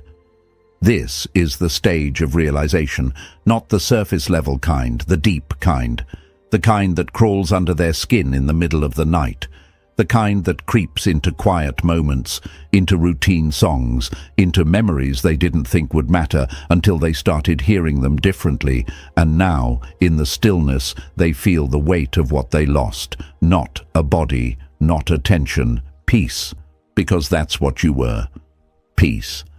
Not chaos, not drama, not noise. You were the steady breath after a long day. You were the calm in the middle of their internal war. You were the space where they could put down the mask and still be loved. But they didn't see it. Because peace doesn't scream for attention. It doesn't demand validation. It just is. And in a world addicted to emotional roller coasters, they mistook your stillness for boredom, your steadiness for predictability, your presence for permanence. They thought you'd always be there, that no matter how many times they pulled away, you'd reach back, that no matter how little they gave, you'd fill in the gaps, that no matter how inconsistent they were, you'd be the constant. But now they know. You didn't disappear to punish them. You disappeared to protect yourself. You didn't ghost them. You outgrew them, not out of spite, but out of necessity. And here's the part they never expected. You're not mad. You're not raging. You're not posting cryptic quotes or subtweeting. You're not slamming doors or demanding apologies. You're just gone, whole, healed, unreachable. And that is what guts them. Because if you had left in chaos, they could have blamed you. If you had shouted, they could have labeled you too emotional. If you had begged, they could have felt powerful. But you didn't. You just let go. You released your grip without a sound. And now, every ounce of peace they used to feel in your presence, it haunts them. Because now they're surrounded by noise, conversations that feel shallow, people who don't listen like you did, connections that are loud but empty. They try to fill the gap, try to move on, try to find better, but every time they do, they feel it. The difference. You weren't better because you were perfect. You were better because you were present. You didn't offer performance, you offered peace. And that's not easy to find. Because when you've tasted calm, chaos becomes unbearable. And now all they're left with is noise, and none of it sounds like you. They scroll back, not just through the messages, but through who they were when they were with you, the safety they felt, The way you could quiet their storms with a single look, a single word. The way you made love feel safe. But they didn't protect that peace. They played with it, tested it, took it for granted, and now it's gone. You didn't slam the door. You didn't cut them off. You didn't even say goodbye. You just stopped giving CPR to something that stopped breathing for you. You stopped fighting to stay relevant in someone's life who made you feel optional. And instead of proving your worth, you started living it. That's the shift they never saw coming. Because they thought the version of you that stayed would always be available. But what they didn't realize was, that version of you was the one breaking. The one that stayed too long. The one that kept loving through exhaustion. The one that kept trying, even when the effort was never mutual. But now, you're no longer that person. And what they feel now isn't rejection. It's repercussion. So if you've walked away, not to punish, but to heal, if you've chosen to rise instead of chase, if you've finally become the peace you used to beg for, drop this in the comments right now. I am peace. Say it, own it, let it echo, not for them, for you, for the version of you that once settled, that once pleaded, that once thought love had to hurt in order to mean something. Tap like, subscribe if this is hitting home, and stay with me, because what comes next isn't just realization, it's the search. And they won't find what they're looking for, because you've already become unreachable. And so, my friends, here's the truth. You didn't walk away to be cruel. You walked away to be whole. Your silence wasn't the end of the story. It was the start of your rebirth. Let them feel the loss, not through revenge, but through your peace. If this message hit something real inside you, like the video, subscribe for more content that speaks to your strength, and share this with someone who needs to hear it today. And drop this in the comments right now. I choose peace. Because from here on out, it's power over performance. When a man stops chasing, the silence that follows is not weakness, it's warfare. They don't chase, my friends. They disappear. No warnings, no emotional explosions, no grand exit speech, just silence. And not the kind that fades into the background, but the kind that echoes, the kind that leaves a mark, the kind that rewrites everything they thought they knew about you. Because when a man stops chasing, when he walks away with his dignity intact, he becomes the lesson, not the loss. Before we go any further, hit that like button, subscribe to the channel, and turn on notifications. You don't want to miss what's coming, because what we're about to uncover isn't soft. It's not sugar-coated. It's raw, it's real, and it's going to hit differently if you've ever been the one left bleeding in silence. Hey folks, imagine this. You're standing in a room slowly filling with water. You're begging someone to open the door and let you out. You're yelling, explaining, pleading, but they just stand there, watching, smiling, doing nothing. You keep screaming, thinking maybe if you just said the right words, they'd help. But the water keeps rising, and they keep watching. Now imagine this instead. You stop yelling, turn your back, and calmly walk out another door. You close it behind you, no noise, no drama, just gone. That's what disappearing looks like. That's what real strength feels like. Walking out of the chaos without needing them to follow. We've been fed so many lies that if we just explain ourselves enough, they'll understand. That if we stay nice, patient, loyal, even when disrespected, they'll value us. That love means fighting no matter how badly they treat us. But my friends, You don't earn respect by chasing people who turn their back on you. You don't build your worth by convincing someone of it. You build it by walking away from anyone who didn't recognize it on their own. Stoic men know this. Marcus Aurelius once said, "Waste no more time arguing what a good man should be. Be one." And sometimes being a good man means walking away, not to hurt them, but to stop hurting yourself. It means letting silence speak for you. Because trust me, silence hits harder than any paragraph you could write. And when that silence is rooted in peace, not pride, it shakes them. It haunts them. They expect you to chase. That's the game. They pull away just to see if you'll come running. They ghost you to see if you'll still wait. They post something just to make you feel a certain way. And when you do nothing, when you don't react, don't respond, don't explain, that's when the game breaks. That's when they stop feeling powerful and start feeling confused. And confusion, my friends, is power shifting. In dark psychology, there's a principle called disruption of emotional reinforcement. Fancy way of saying, don't give them the reaction they want, and they lose control. Because when you disappear, you create a vacuum. And the human brain hates empty space.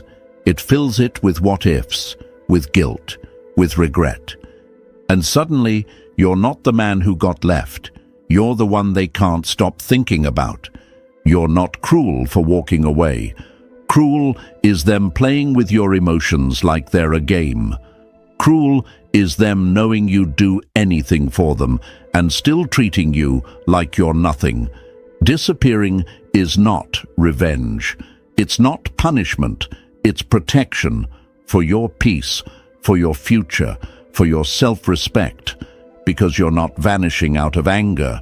You're vanishing because you've finally had enough.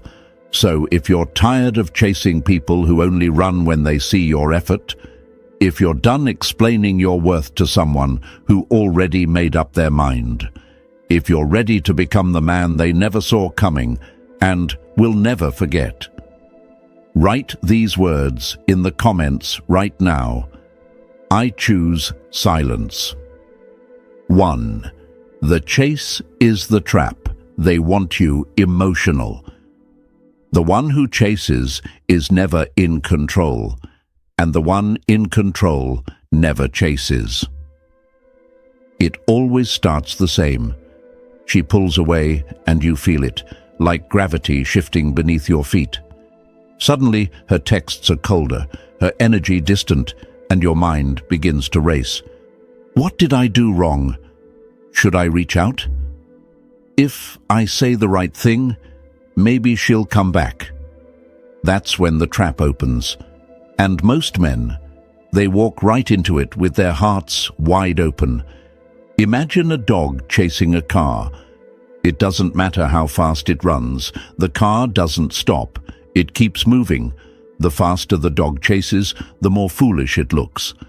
And yet, in our minds, we believe that chasing shows love, that it proves our loyalty, that if we just hold on tighter, they'll see our worth. But what if I told you that chasing is the very reason they lose respect for you? You might be asking yourself, but what if I don't chase and she moves on? Or what if she thinks I don't care? That fear right there, that's the emotional leash. That's what keeps you stuck. You're afraid to let go because you've been conditioned to believe that silence means defeat. But silence doesn't mean you lost. It means you refused to play a game that was rigged from the start. Here's the truth, my friends. When someone starts pulling away, they're not testing your love. They're testing your self-control. And chasing, it tells them you'll do anything to keep their attention. It screams desperation, not strength. Because the moment they sense you're hooked, they know they can reel you in or throw you back whenever they feel like it. They want you emotional. They want you in pieces. That way, they stay in power. And the more you chase, the more they push. Because now they don't see a man. They see someone trying to be chosen. Someone who doesn't believe he can walk away. But ask yourself this: when did love start looking like begging? Since when did proving your worth become a job interview where they hold all the cards? The answer lies in the lie we were all sold, that to be the good guy, we have to chase, to win her back, to fight harder, even when she's already walked away. That's not strength. That's submission disguised as loyalty. Let me tell you what real power looks like. Real power is staying silent when your emotions scream to reach out. Real power is holding the line, even when your heart is breaking. Real power is refusing to chase someone who made a choice to walk away. Because the moment you choose yourself instead, that's when everything changes. But it's not easy. I know. The fear is real. The silence feels like rejection. You think, if I just say one more thing, maybe she'll understand. But every time you break that silence, you reset your healing. You feed her ego. You give her the signal, you still have me. And let me tell you, that's not love, that's leverage. And in dark psychology, leverage is everything. The more they know you'll chase, the less they have to respect you, the less they have to work for your energy, the more they get to sit back while you unravel. But what if you didn't chase? What if you let them feel your absence instead of your desperation? What if you disappeared from the emotional battlefield and stopped bleeding in hopes they'd throw you a bandage? That's the shift. That's the moment they realize they lost a man, not a boy, not someone desperate for attention, but someone they can't control anymore. So let me leave you with this. Every time you feel the urge to chase, remember this: the man who chases becomes predictable, but the man who disappears, he becomes unforgettable. If you're ready to break free from the emotional leash, if you're done running after people who walk away like your heart is a souvenir, then drop this in the comments right now. I don't chase, I rise. Say it for yourself. Show it to the world around you. And show her, without a word, who you are becoming. 2. Disappearing isn't weakness. It's psychological warfare. Sometimes the most dangerous man in the room is the one who says nothing at all. You think disappearing means you lost? You think silence makes you look weak? My friends, that's the trap. That's the conditioning. They want you to believe that if you walk away without a fight, you're giving up. That silence means surrender. But let me ask you something. How powerful does a storm have to be to say nothing before it tears the world apart? You don't hear the lightning crack before it strikes. You don't hear the earthquake rumble until the ground is already split. And when a man disappears without noise, without begging, without a scene, it doesn't show weakness, it shows control. That kind of silence? That's psychological warfare. And most people, they don't know how to handle it. Imagine you're on a battlefield. There's chaos all around, screaming, shouting, fighting. But then there's this one warrior, standing still, calm, eyes focused, not saying a word. That's the man everyone watches. That's the man they fear. Not because he's loud, but because he's mastered himself. He doesn't react. He calculates. See, the world expects you to break. Especially if you've been emotional before. Especially if you've chased. If you've begged. If you've explained yourself over and over just to be misunderstood. They expect you to keep playing that role. The emotional one, the available one, the one who keeps coming back no matter how badly they treat you.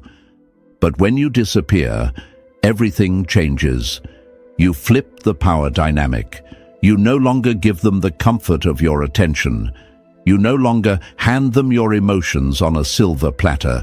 You remove access. And that's where it begins. That's when they start to wonder, where did you go? Why aren't you reacting? Why aren't you watching their stories, liking their posts, reaching out with just checking in? That silence becomes unbearable, because silence is not passive, it's pressure. It creates a vacuum, and the mind hates vacuums, so it fills the silence with memories, with questions, with doubt, with regret. And now, you've gone from being taken for granted to being deeply missed. But let's be honest, it's not easy at first, especially if your heart's still bleeding, especially if your brain is screaming to break the silence just to feel something back. The fear kicks in. What if she never comes back? What if she forgets about me? What if she thinks I don't care? Let me tell you something, brother. If your silence is what makes her forget you, she was never meant to stay. If your absence is what finally gets her to notice what she had, that's not love, that's ego. And either way, you win. Because this isn't about her anymore. This is about you. This is about becoming the version of yourself who doesn't need to be seen to feel powerful, who doesn't need closure to move forward, who doesn't need permission to rise. Dark psychology teaches that the most unsettling thing to those who manipulate is losing control over the one they used to play. When you disappear, you cut the strings, and now they're left trying to pull what's no longer attached. That's not weakness. That's art. You don't vanish because you're scared. You vanish because you're done. Done playing the role they cast you in. Done chasing shadows. Done being the emotional crutch for someone who couldn't even show up for you when it mattered. And when you disappear, not as a move, not as a trick, but as a decision, you become untouchable. Let them wonder where you went. Let them feel the absence of your presence. Let them scroll through old photos and reread old messages and feel every bit of what they lost. Alone. Because you're not here to be remembered as the one who begged. You're here to be remembered as the one who walked away and never looked back. So if you're ready to stop proving your worth, if you're done handing out your energy like discounts during a clearance sale, then write this in the comments right now. My silence is power. Say it like you mean it. Say it for the man you're becoming. Say it so loud with your actions that you never have to speak it with your mouth. 3. Silence isn't empty. It's a mirror. The loudest noise a man can make is disappearing without a sound. They expect you to talk. They expect the speech, the breakdown, the long text full of feelings. That's what most people do when they're hurt, spill their heart like it's an open wound, hoping someone will notice the bleeding. But when you go silent, when you give them nothing but distance and calm detachment, that's when everything flips. Because silence is not empty. It's a mirror. It's the echo of everything they did, now bouncing back at them with no filter. And here's the thing. They don't like their own reflection. They wanted the emotional version of you, the one who reacts, the one who explains, the one who pleads for understanding. That version made it easy. That version made them feel powerful. But this new you, the one who disappears and says nothing, that version scares them, because now they're alone with their actions, alone with the cold truth of who they were, alone with the image of themselves that your silence quietly reflects back at them. It's funny how they didn't hear your voice when you were trying to be heard, but now they can't unhear the silence you left behind. And don't get it twisted. This isn't about playing games. This isn't manipulation. This is clarity. This is emotional discipline. Because when you've said all you could say and they still chose confusion, disrespect, distance, you stop talking. Not because you don't care, but because you care about yourself more. They may have expected anger. They may have expected you to fight for your place, to argue your side, to show them just how much you were hurt. But anger is predictable. Emotion is easy to read. Silence, though? Silence is unreadable. Silence makes them do the work. Silence makes them sit with everything. And most people are terrified of silence. You want to know why? Because in silence, the truth gets louder. You can't distract yourself from what you've done when there's no noise to drown it out. So now, your absence becomes the soundtrack of their regret. Silence is not weakness. It's what happens when a man reaches a level of emotional maturity that no longer seeks to explain itself. You don't need them to understand. You don't need them to get it. You simply let go, quietly, completely. But here's the catch. This is not easy, not at all, because everything in you will want to say something. You'll want to defend yourself. You'll want to say, "This isn't fair," or "You misunderstood me," or "Why did you treat me like this?" You'll want to remind them of your worth, of everything you gave, of how much it hurt. But the moment you open your mouth to defend yourself to someone who already chose to misunderstand you, you give them back the power. And that's what silence protects. Your power, your peace, your self-respect. Let your stillness echo louder than their noise. Let your absence fill the spaces where your effort used to live. Let them sit in the silence where your support used to be.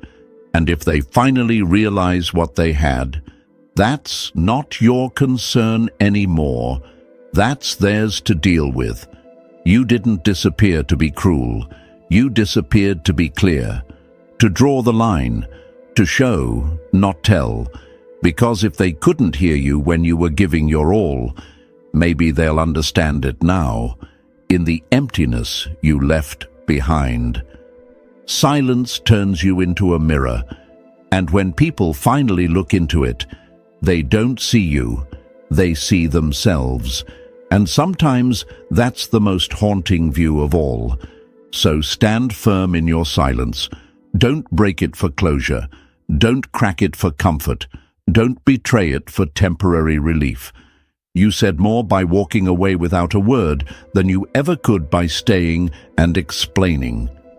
The man who chooses silence over reaction is not afraid. He's focused. He's evolved. He's not trying to be understood anymore. He understands himself. And that kind of man, he doesn't chase validation. He becomes it. My silence reflects truth. Write that down. Not for them, for you. Because this is who you are now. And you're only getting started. 4. No reaction is equal to maximum impact. Control isn't about how loudly you respond. It's about how calmly you don't. There's a moment, right after the betrayal, the ghosting, the shift in energy, where your chest tightens, your mind spins, and your emotions scream to be heard. You want to reach out, say something, anything, just to feel like you matter again, just to remind them you're human, that you felt something too. But that moment right there, That's the test. And the most powerful move you can make in that moment is to do absolutely nothing. No reaction is not weakness. No reaction is mastery. Because when someone expects chaos and gets calm, when they expect a monologue and get silence, that's when the impact hits deepest. That's when they start to realize they don't own your emotions anymore. See, the world has trained you to think that silence is passive, that if you don't speak, you're losing. But real ones know silence is pressure. Silence is the weight of unspoken truth pressing down on their conscience.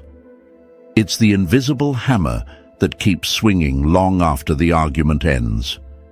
And trust me, it swings harder than any words you could ever say. Imagine a boxer entering the ring, gloves up, adrenaline pumping, only to find the opponent gone. No match, no fight, just an empty ring. Now they're left swinging at shadows. That's what your silence becomes. They came expecting to box with your pain, but there's no target anymore, just space, stillness, and questions they can't answer. They expect the message, the outburst, the double text. They're ready for it. They've seen it before. The long paragraph, the desperate closure talk, the emotional flood. It's what people do when they feel abandoned, right? It's what gives the one who pulled away a sense of control. See? He still cares. He's still reacting. But when that message never comes, when you vanish without giving them the script they rehearsed for, that's when they're left with something far worse than a fight. Uncertainty. And let me tell you something about human psychology. People can handle anger. They can handle sadness. They can even handle hate, but they can't handle not knowing. That's what keeps them up at night. That's what haunts their silence. And when you don't react, when you remove yourself and leave no explanation behind, their mind does all the work for you. You become the blank space they keep trying to fill, the quiet chapter they never got to rewrite. They start wondering, why didn't he say anything? Was he over it the whole time? Did he even care? Was I never worth the fight? And suddenly, it's not about you chasing answers. It's about them chasing ghosts. But here's the hard truth. Not reacting is hard. It burns. It goes against everything inside you. Because when someone hurts you, every part of you wants to push back, to be seen, to defend your side, to tell your story. But that's the trap. Because the moment you react, you hand them the pen, you let them write the ending. And sometimes, silence is the only way to make sure they never get that privilege. Stoicism teaches us that real power lies in response, not reaction. And the most powerful response is often no response at all. Because silence doesn't mean you didn't feel anything. It means you felt everything and still chose peace. No reaction is not you hiding. It's you healing. It's you saying, I don't need to perform pain to prove it. It's you stepping outside the emotional casino where every play is designed to take something from you, your pride, your energy, your control. When you stop placing bets, you stop losing. And eventually, the game collapses without your participation. The man who can hold his composure when everything inside him is begging to react, that's a man in full command of his mind. That's the man they don't see coming. That's the one they can't forget. Because while everyone else is yelling for attention, he lets silence do all the talking. No reaction is not a void. It's a message. It's a boundary. It's a declaration. You no longer have access to my energy. And that hits harder than any explanation ever could. I speak loudest through silence.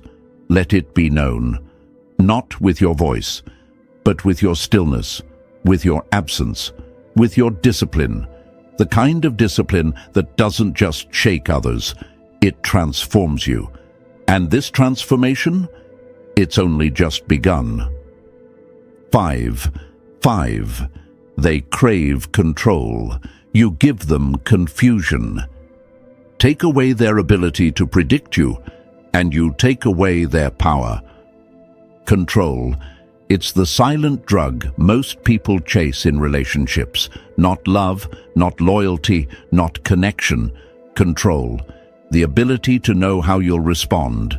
The power to push your buttons and watch you dance. The game isn't about closeness, my friends. It's about leverage. And they learn very early which strings to pull.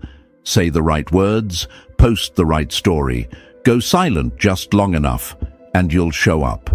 React, reach out, play your role on cue. That's not love. That's a performance you didn't even audition for. But the moment you stop reacting the way they expect, something shifts, the script breaks, the rhythm cracks. Now you are no longer predictable, and that right there is where real power begins. Because what they crave is control. But what you give them instead? Confusion, silence, stillness. And that's the one thing they don't know how to handle. It's like trying to control fire with water, only to realize the fire is gone, vanished. You're not burning anymore. You're not waiting anymore. You're not orbiting their attention like a lost planet begging to be pulled into their gravity. You've become your own sun, and now they're the one wondering why it suddenly got cold. See, control needs response. It needs confirmation that they still matter to you, that they still own a piece of your emotional real estate. They test you, not because they care, but because they want to measure their reach.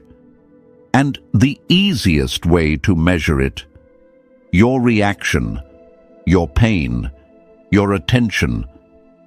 But when you don't flinch, when they post something and you don't watch it, when they text, "Hey stranger," and you don't reply, when they go silent and you stay silent, that's when the ground under them starts to crack. Suddenly, they're not in charge anymore. They thought they could leave and still keep your attention on a leash. They thought they could disappear and you'd still be chasing footprints. But instead, you became the mystery, the one they can't quite figure out. The one who vanished not in anger, but in absolute control. And confusion? That's not just emotional. It's psychological warfare, because the brain hates loose ends. When someone knows how you feel, they can file you away. He's hurt, but still into me. He's mad, but will come back. Closure, control. But when you offer them nothing, no data, no update, no reaction to feed their curiosity, now they're scrambling to make sense of a story you're no longer in. And let's be honest, it messes with them. They ask themselves, did he ever really care? Is he already with someone else? Was I not that important? The questions multiply, and so does the regret. Not because of guilt, regret born from the loss of control. But let's not lie to ourselves. Holding the line like this takes guts, because confusion isn't just on their end. It hits you too. You're human. You miss them. You wonder if staying silent means the door will never reopen. You wonder if they'll think you stopped caring. And that little voice in your head whispers, just check in once. Just remind them you're still there. But that voice isn't truth. That voice is fear. And fear is how they kept you on a leash in the first place. When you break free of their pattern, their push-pull games, their silence traps, that's when you evolve. Not because you're playing harder, but because you've stopped playing entirely. The man who can confuse the manipulator with his calm, who can leave the emotionally unavailable scratching their heads, who can disappear and become the unsolved riddle in their mind. That man is not to be played with. That man is rare. And let me say this loud: confusion is not cruelty. Confusion is the natural consequence of someone losing access to what they didn't value when they had it. You're not punishing them. You're just no longer participating. You're no longer explaining. You're no longer responding. You are no longer predictable. And in that space of silence and uncertainty, they meet the consequences of their choices. I am not here to be understood. I am here to be respected. That's your new standard. Say it, live it, let it echo, because when they crave control and you give them confusion, that's when the game ends. And the real story, that's just beginning. 6. The power of becoming unavailable. The moment they can no longer reach you is the moment they start to remember you differently. Let's get something straight. What's always there, always reachable, always giving, becomes invisible. That's just how people work. The more available you are, the less they feel the need to appreciate you. You could be showing up every single time, answering every message, comforting them in silence, and still they'll look past you like you were never there. Not because you weren't enough, but because you never gave them the chance to feel your absence. You were the comfort they never earned, the warmth they assumed would never leave. And that's exactly why they stopped feeling it. When someone knows exactly when and how they can get to you, they stop wondering about you. You become predictable, safe. And safe doesn't trigger appreciation, it triggers entitlement. So they pull away, they test you, they get colder, just to see how far you'll chase. And most men, they walk right into that trap. They respond, they try harder, they over-explain. They try to be even more available, thinking maybe more presence will equal more value. But it never works, because when your energy becomes routine, it no longer feels special. It becomes background noise in their world, while you're over there treating it like love. But the moment you flip the script and go unavailable, everything changes. You stop showing up. You stop answering the texts. You stop reacting to breadcrumbs. You stop making your world revolve around someone who made you feel like an option. No anger, no theatrics, just quiet, just gone. Not because you're trying to make a point, but because you finally realize that your presence isn't appreciated until it's missed. You take back your time. You take back your emotional availability. And for the first time, you let them feel the silence you were too scared to create. It's not punishment, it's clarity, because now they have space to hear what they've been drowning out with your consistency. Now they notice the lack of good morning texts, the check-ins, the energy that was once on tap every day. They notice the quiet, and in that quiet they start to look backward. Not because you begged them to, but because your absence becomes louder than anything you could have said. And the mind hates a void. Psychology teaches us this. Scarcity creates curiosity. It builds desire. It makes the ordinary seem rare, precious, powerful. The same energy they once overlooked is now glowing in their memory. Not because you changed, but because you finally became unreachable, and now they're stuck wondering. Not because you crafted the perfect exit, but because you refused to stay in a place that treated your presence like a given. But let's be honest, this shift isn't easy. especially if you've always been the one who cared more, who stayed longer, who tried harder. Especially if you're used to solving problems with effort.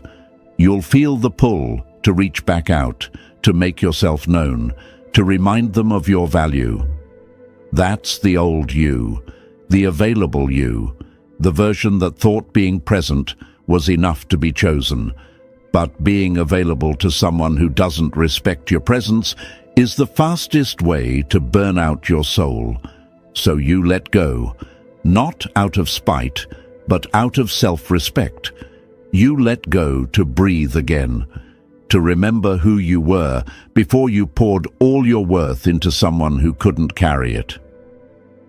Now they'll feel it, the absence, the shift, the difference. They'll check their phone expecting to see your name and see nothing. They'll scroll their feed hoping you noticed their post and realize you didn't even look. They'll send that casual, "How have you been?" and be met with nothing but the echo of who you used to be. You didn't block them. You didn't insult them. You just stopped being available. And that's what haunts them most. This isn't about becoming cold. It's about becoming rare. You didn't disappear because you stopped caring. You disappeared because you finally started caring about yourself. You removed yourself from the role of emotional backup plan and reclaimed your energy like it was gold, because it is. And anyone who gets access to it better know the cost.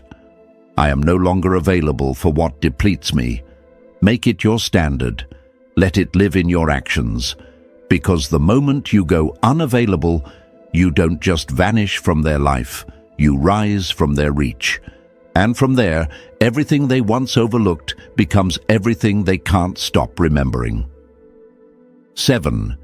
When you walk away without a word, you become a mystery. A man who leaves without a goodbye becomes the story they never get to finish. There's something unsettling about silence, not the kind that's awkward, not the kind you hear between conversations, but the kind that follows when someone expected a scene and got nothing. That's the silence that lingers. That's the silence that rewrites memories. Because when you walk away without a word, without a warning, without a final text or emotional outburst, you don't just leave. You become a mystery. And mystery? That's power most people will never understand. They expected you to react. They were ready for the usual pattern, the message, the closure talk, the emotional fallout that let them feel validated. They were prepared for it. Maybe they even wanted it. Not because they cared, but because it confirmed they still mattered, that they still had a grip on you. But then something happened. You didn't show up. You didn't explain. You didn't even say goodbye. You just vanished. And now they're left with questions, not answers. Their ego doesn't know what to do with that. It's like walking into a movie and the ending cuts to black. No credits, no explanation, just silence. It drives them crazy. Not because you were forgettable, but because they never got to control the ending. That's what walking away in silence does. It leaves them sitting with themselves, with every action, every word, every disrespect they brushed off. They didn't expect you to become unpredictable. They expected the same version of you, the one who stuck around too long, who forgave too quickly, who never closed the door no matter how many times they walked in and out. But now they're standing at that door, and it's locked, not slammed, not angry, just quietly locked. And on the other side, nothing, not even a sound. There's something poetic about that, because you didn't leave to make a statement. You didn't disappear to hurt them. You did it because you had finally seen enough, because there was nothing left to prove, and the version of you that would have stayed doesn't exist anymore. That's what scares them. Not that you're gone, but that you left like you never needed to stay.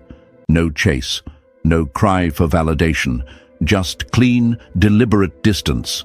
And what they're left with now is imagination. Their mind starts to create answers. Was he pretending the whole time? Did he find someone else? Did I matter at all? And the longer you stay silent, the louder those questions get. Because mystery feeds curiosity. And curiosity turns into obsession when there's no closure to feed the ego. But here's the thing about becoming a mystery. It's not about being cold. It's about being complete. It's about knowing that not everyone deserves access to your vulnerability. Not everyone earns the final word. Not everyone is worthy of the version of you that breaks their own silence just to make someone else comfortable. You owe no one an exit speech. You owe no one a breakdown just so they can walk away feeling like the hero. You owe yourself peace, and sometimes peace sounds like silence. Sometimes peace looks like disappearing without the performance. Just gone. Just done. It's a hard move, no doubt, because everything in you might want to say something, to explain, to defend yourself, to get that one last sentence in. But the moment you do, the power shifts again. You become part of their story instead of becoming the chapter they never get to finish. A man who leaves without a word becomes unforgettable, not because of what he said, but because of what he didn't. That quiet, that distance, that lack of closure becomes a mirror they can't stop looking into. And in that mirror, they see themselves. Not the version they pretended to be, but the one you quietly walked away from. That's the haunting part. That's the ache they don't expect. Not your anger, not your sadness, your absence. You didn't disappear to be missed. You disappeared because you realized you were over-explaining your presence to someone who never deserved it in the first place. And now that you're no longer trying to be understood, you've become untouchable. Not because you're hiding, but because you've risen above the game. No rules, no drama, no reaction, just silence. I am the story they never got to finish. Let that truth live in your footsteps. Let it guide your exit. Because when you walk away without a word, you don't just leave. They remember you in every moment of doubt that follows. Not as the one who begged. Not as the one who broke. But as the one they never truly understood, and never will. If this spoke to you, like this video, subscribe for more, and share this with someone who needs to hear it. Sometimes the universe doesn't give you what you want, because it's trying to make space for who you're meant to become. Read that again, my friend. Let it burn through the lies you've been telling yourself. They're not coming back. And the faster you accept that, the faster you win. That's the truth. That's the twist. That's the beginning of your real power.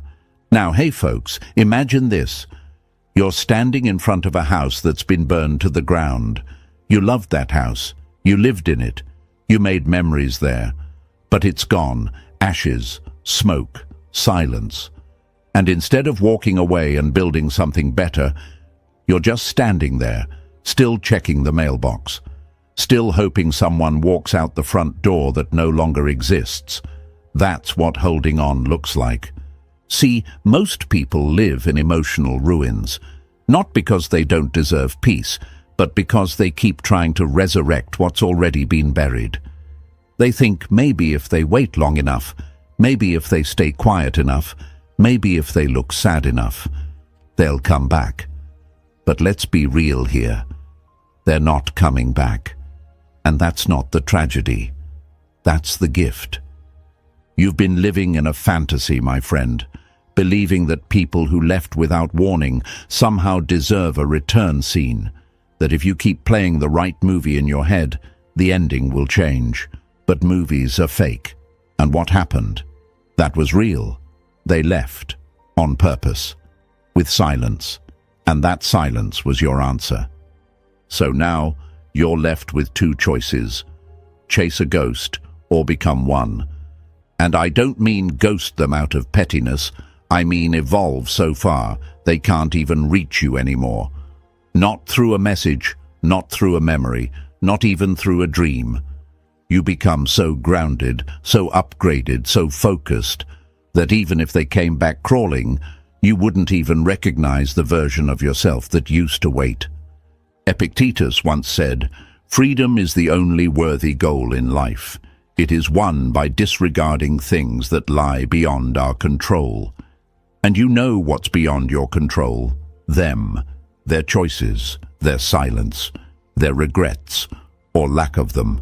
You don't win by fixing the past. You win by releasing it.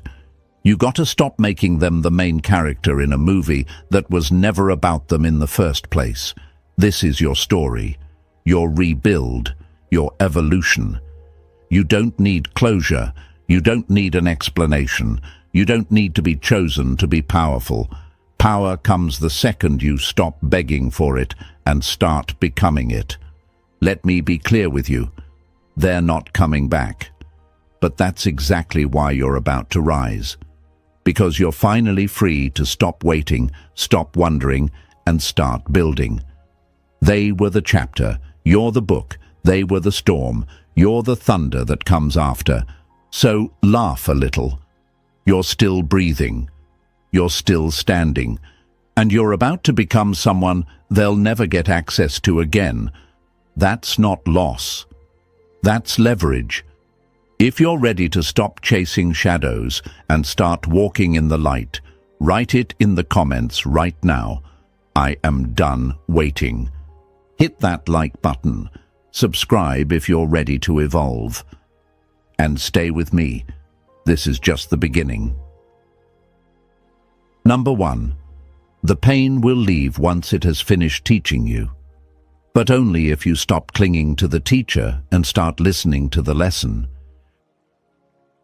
You win the moment you stop waiting, not when they come back, not when they message you, not when they finally realize your worth. You win the exact second you let go of the idea that they're supposed to return and fix what they broke. That's when the healing starts. That's when your power kicks in. Picture this. You're sitting at a train station. Hours pass, days pass. People come and go. Trains pull in, trains pull out. But you're still sitting there, waiting for the one train that's never coming back. No ticket, no schedule, just blind hope. And every second you sit there, life is speeding by you. Opportunity, growth, healing, it's all moving while you stay stuck.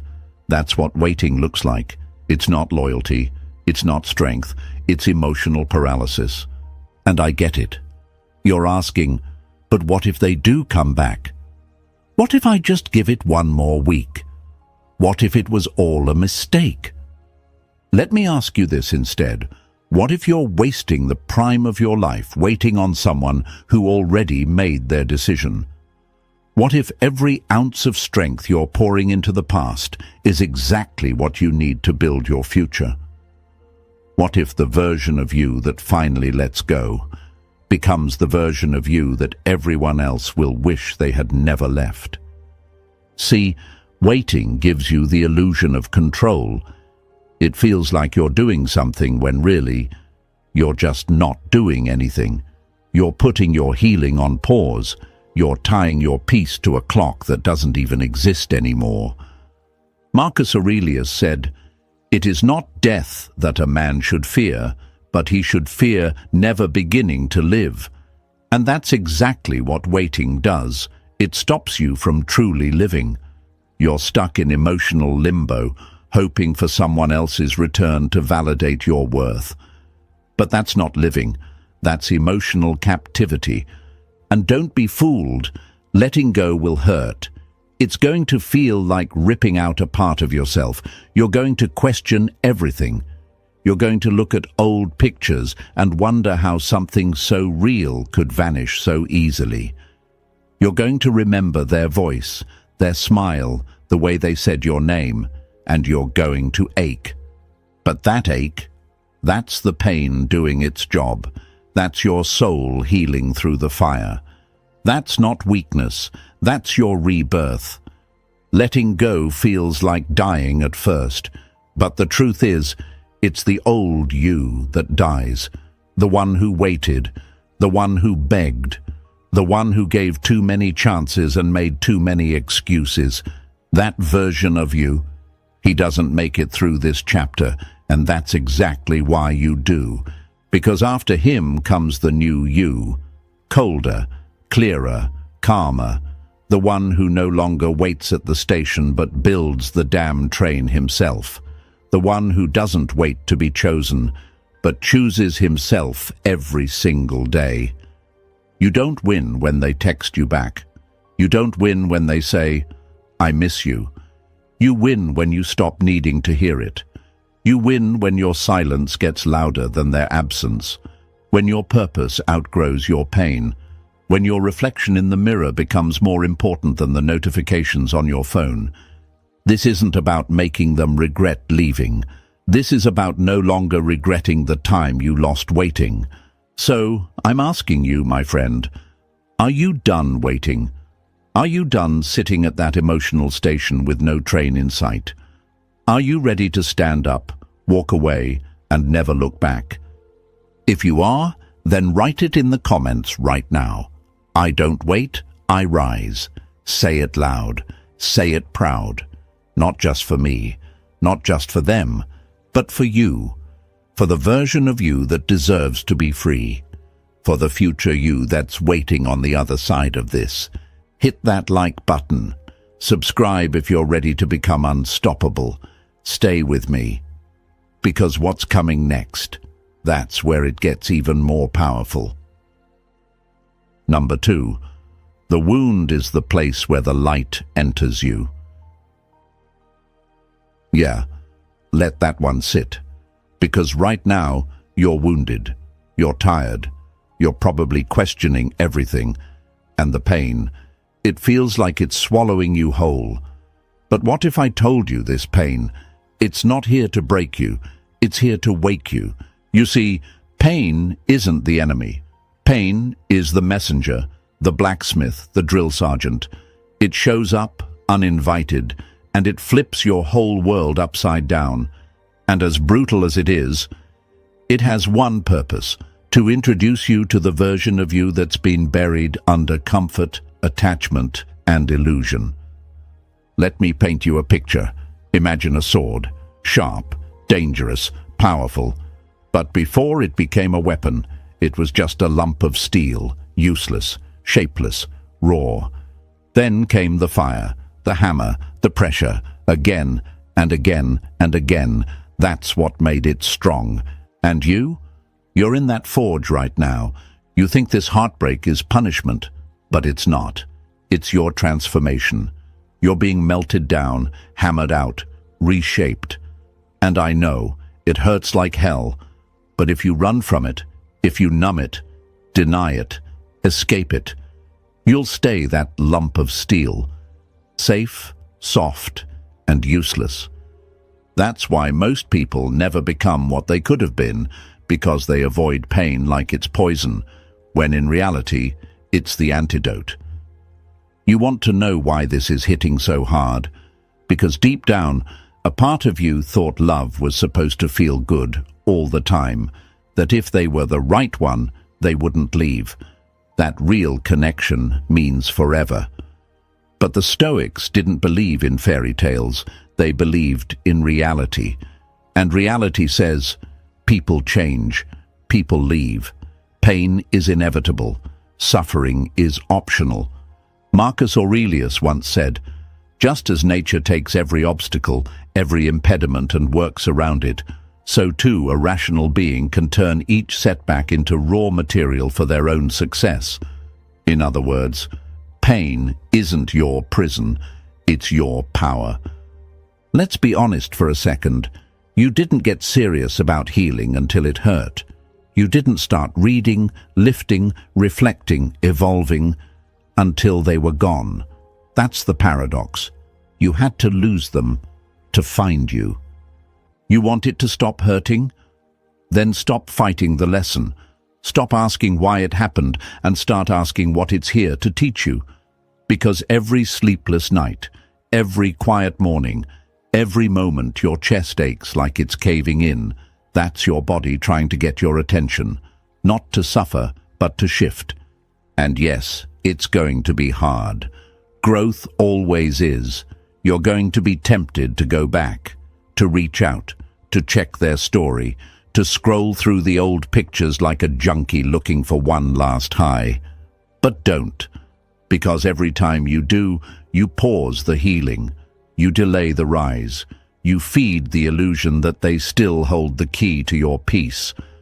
But my friend, they don't. You do. This pain you're feeling? It's sacred. It's fuel. It's the fire that's going to burn the weakness out of you and build something fierce in its place. So cry if you need to. Break if you must. But do it with purpose.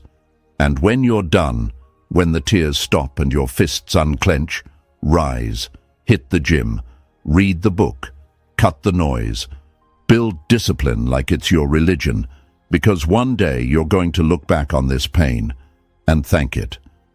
You're not being buried, you're being planted. And what grows from this, it won't be soft, it won't be desperate, it will be untouchable. So right now, I want you to drop a comment below and write, "Pain is my power."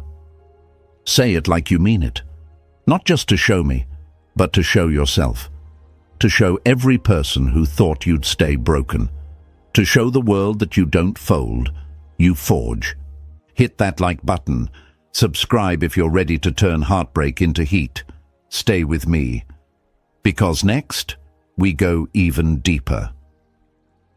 Number 3. Letting go doesn't mean you gave up. It means you got tired of holding dead weight.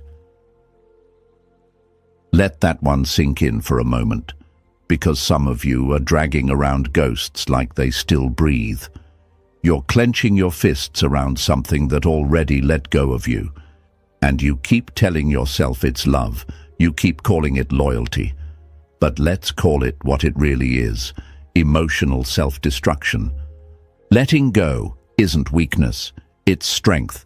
It's the purest kind of strength there is, because it means you were brave enough to stop holding on to what's been draining you in silence. Imagine this: you're in the ocean, holding a piece of driftwood from a shipwreck. At first, it's saving you, keeping you afloat. But days pass. The wood begins to rot. It weighs more. It pulls you down. And you, still clinging to it, start to drown, not because of the storm, but because you refuse to let go of something that already sank. That's what most people do in breakups. They hold on to the version of someone that no longer exists. The memories, the smiles, the what-ifs, the potential. Not the person. They're gone. They're off somewhere else, living, forgetting, or maybe even already replacing. But you're stuck in the in-between. Not moving forward, not truly backward, just emotionally frozen. And why? Because somewhere in your mind there's a whisper. If I let go, maybe that means it really is over. If I let go, maybe they'll forget me. If I let go, maybe it means they never cared. Let me hit you with the truth, my friend. It is over. They might forget you. And yeah, it's possible they didn't care the way you did. But none of that changes the fact that letting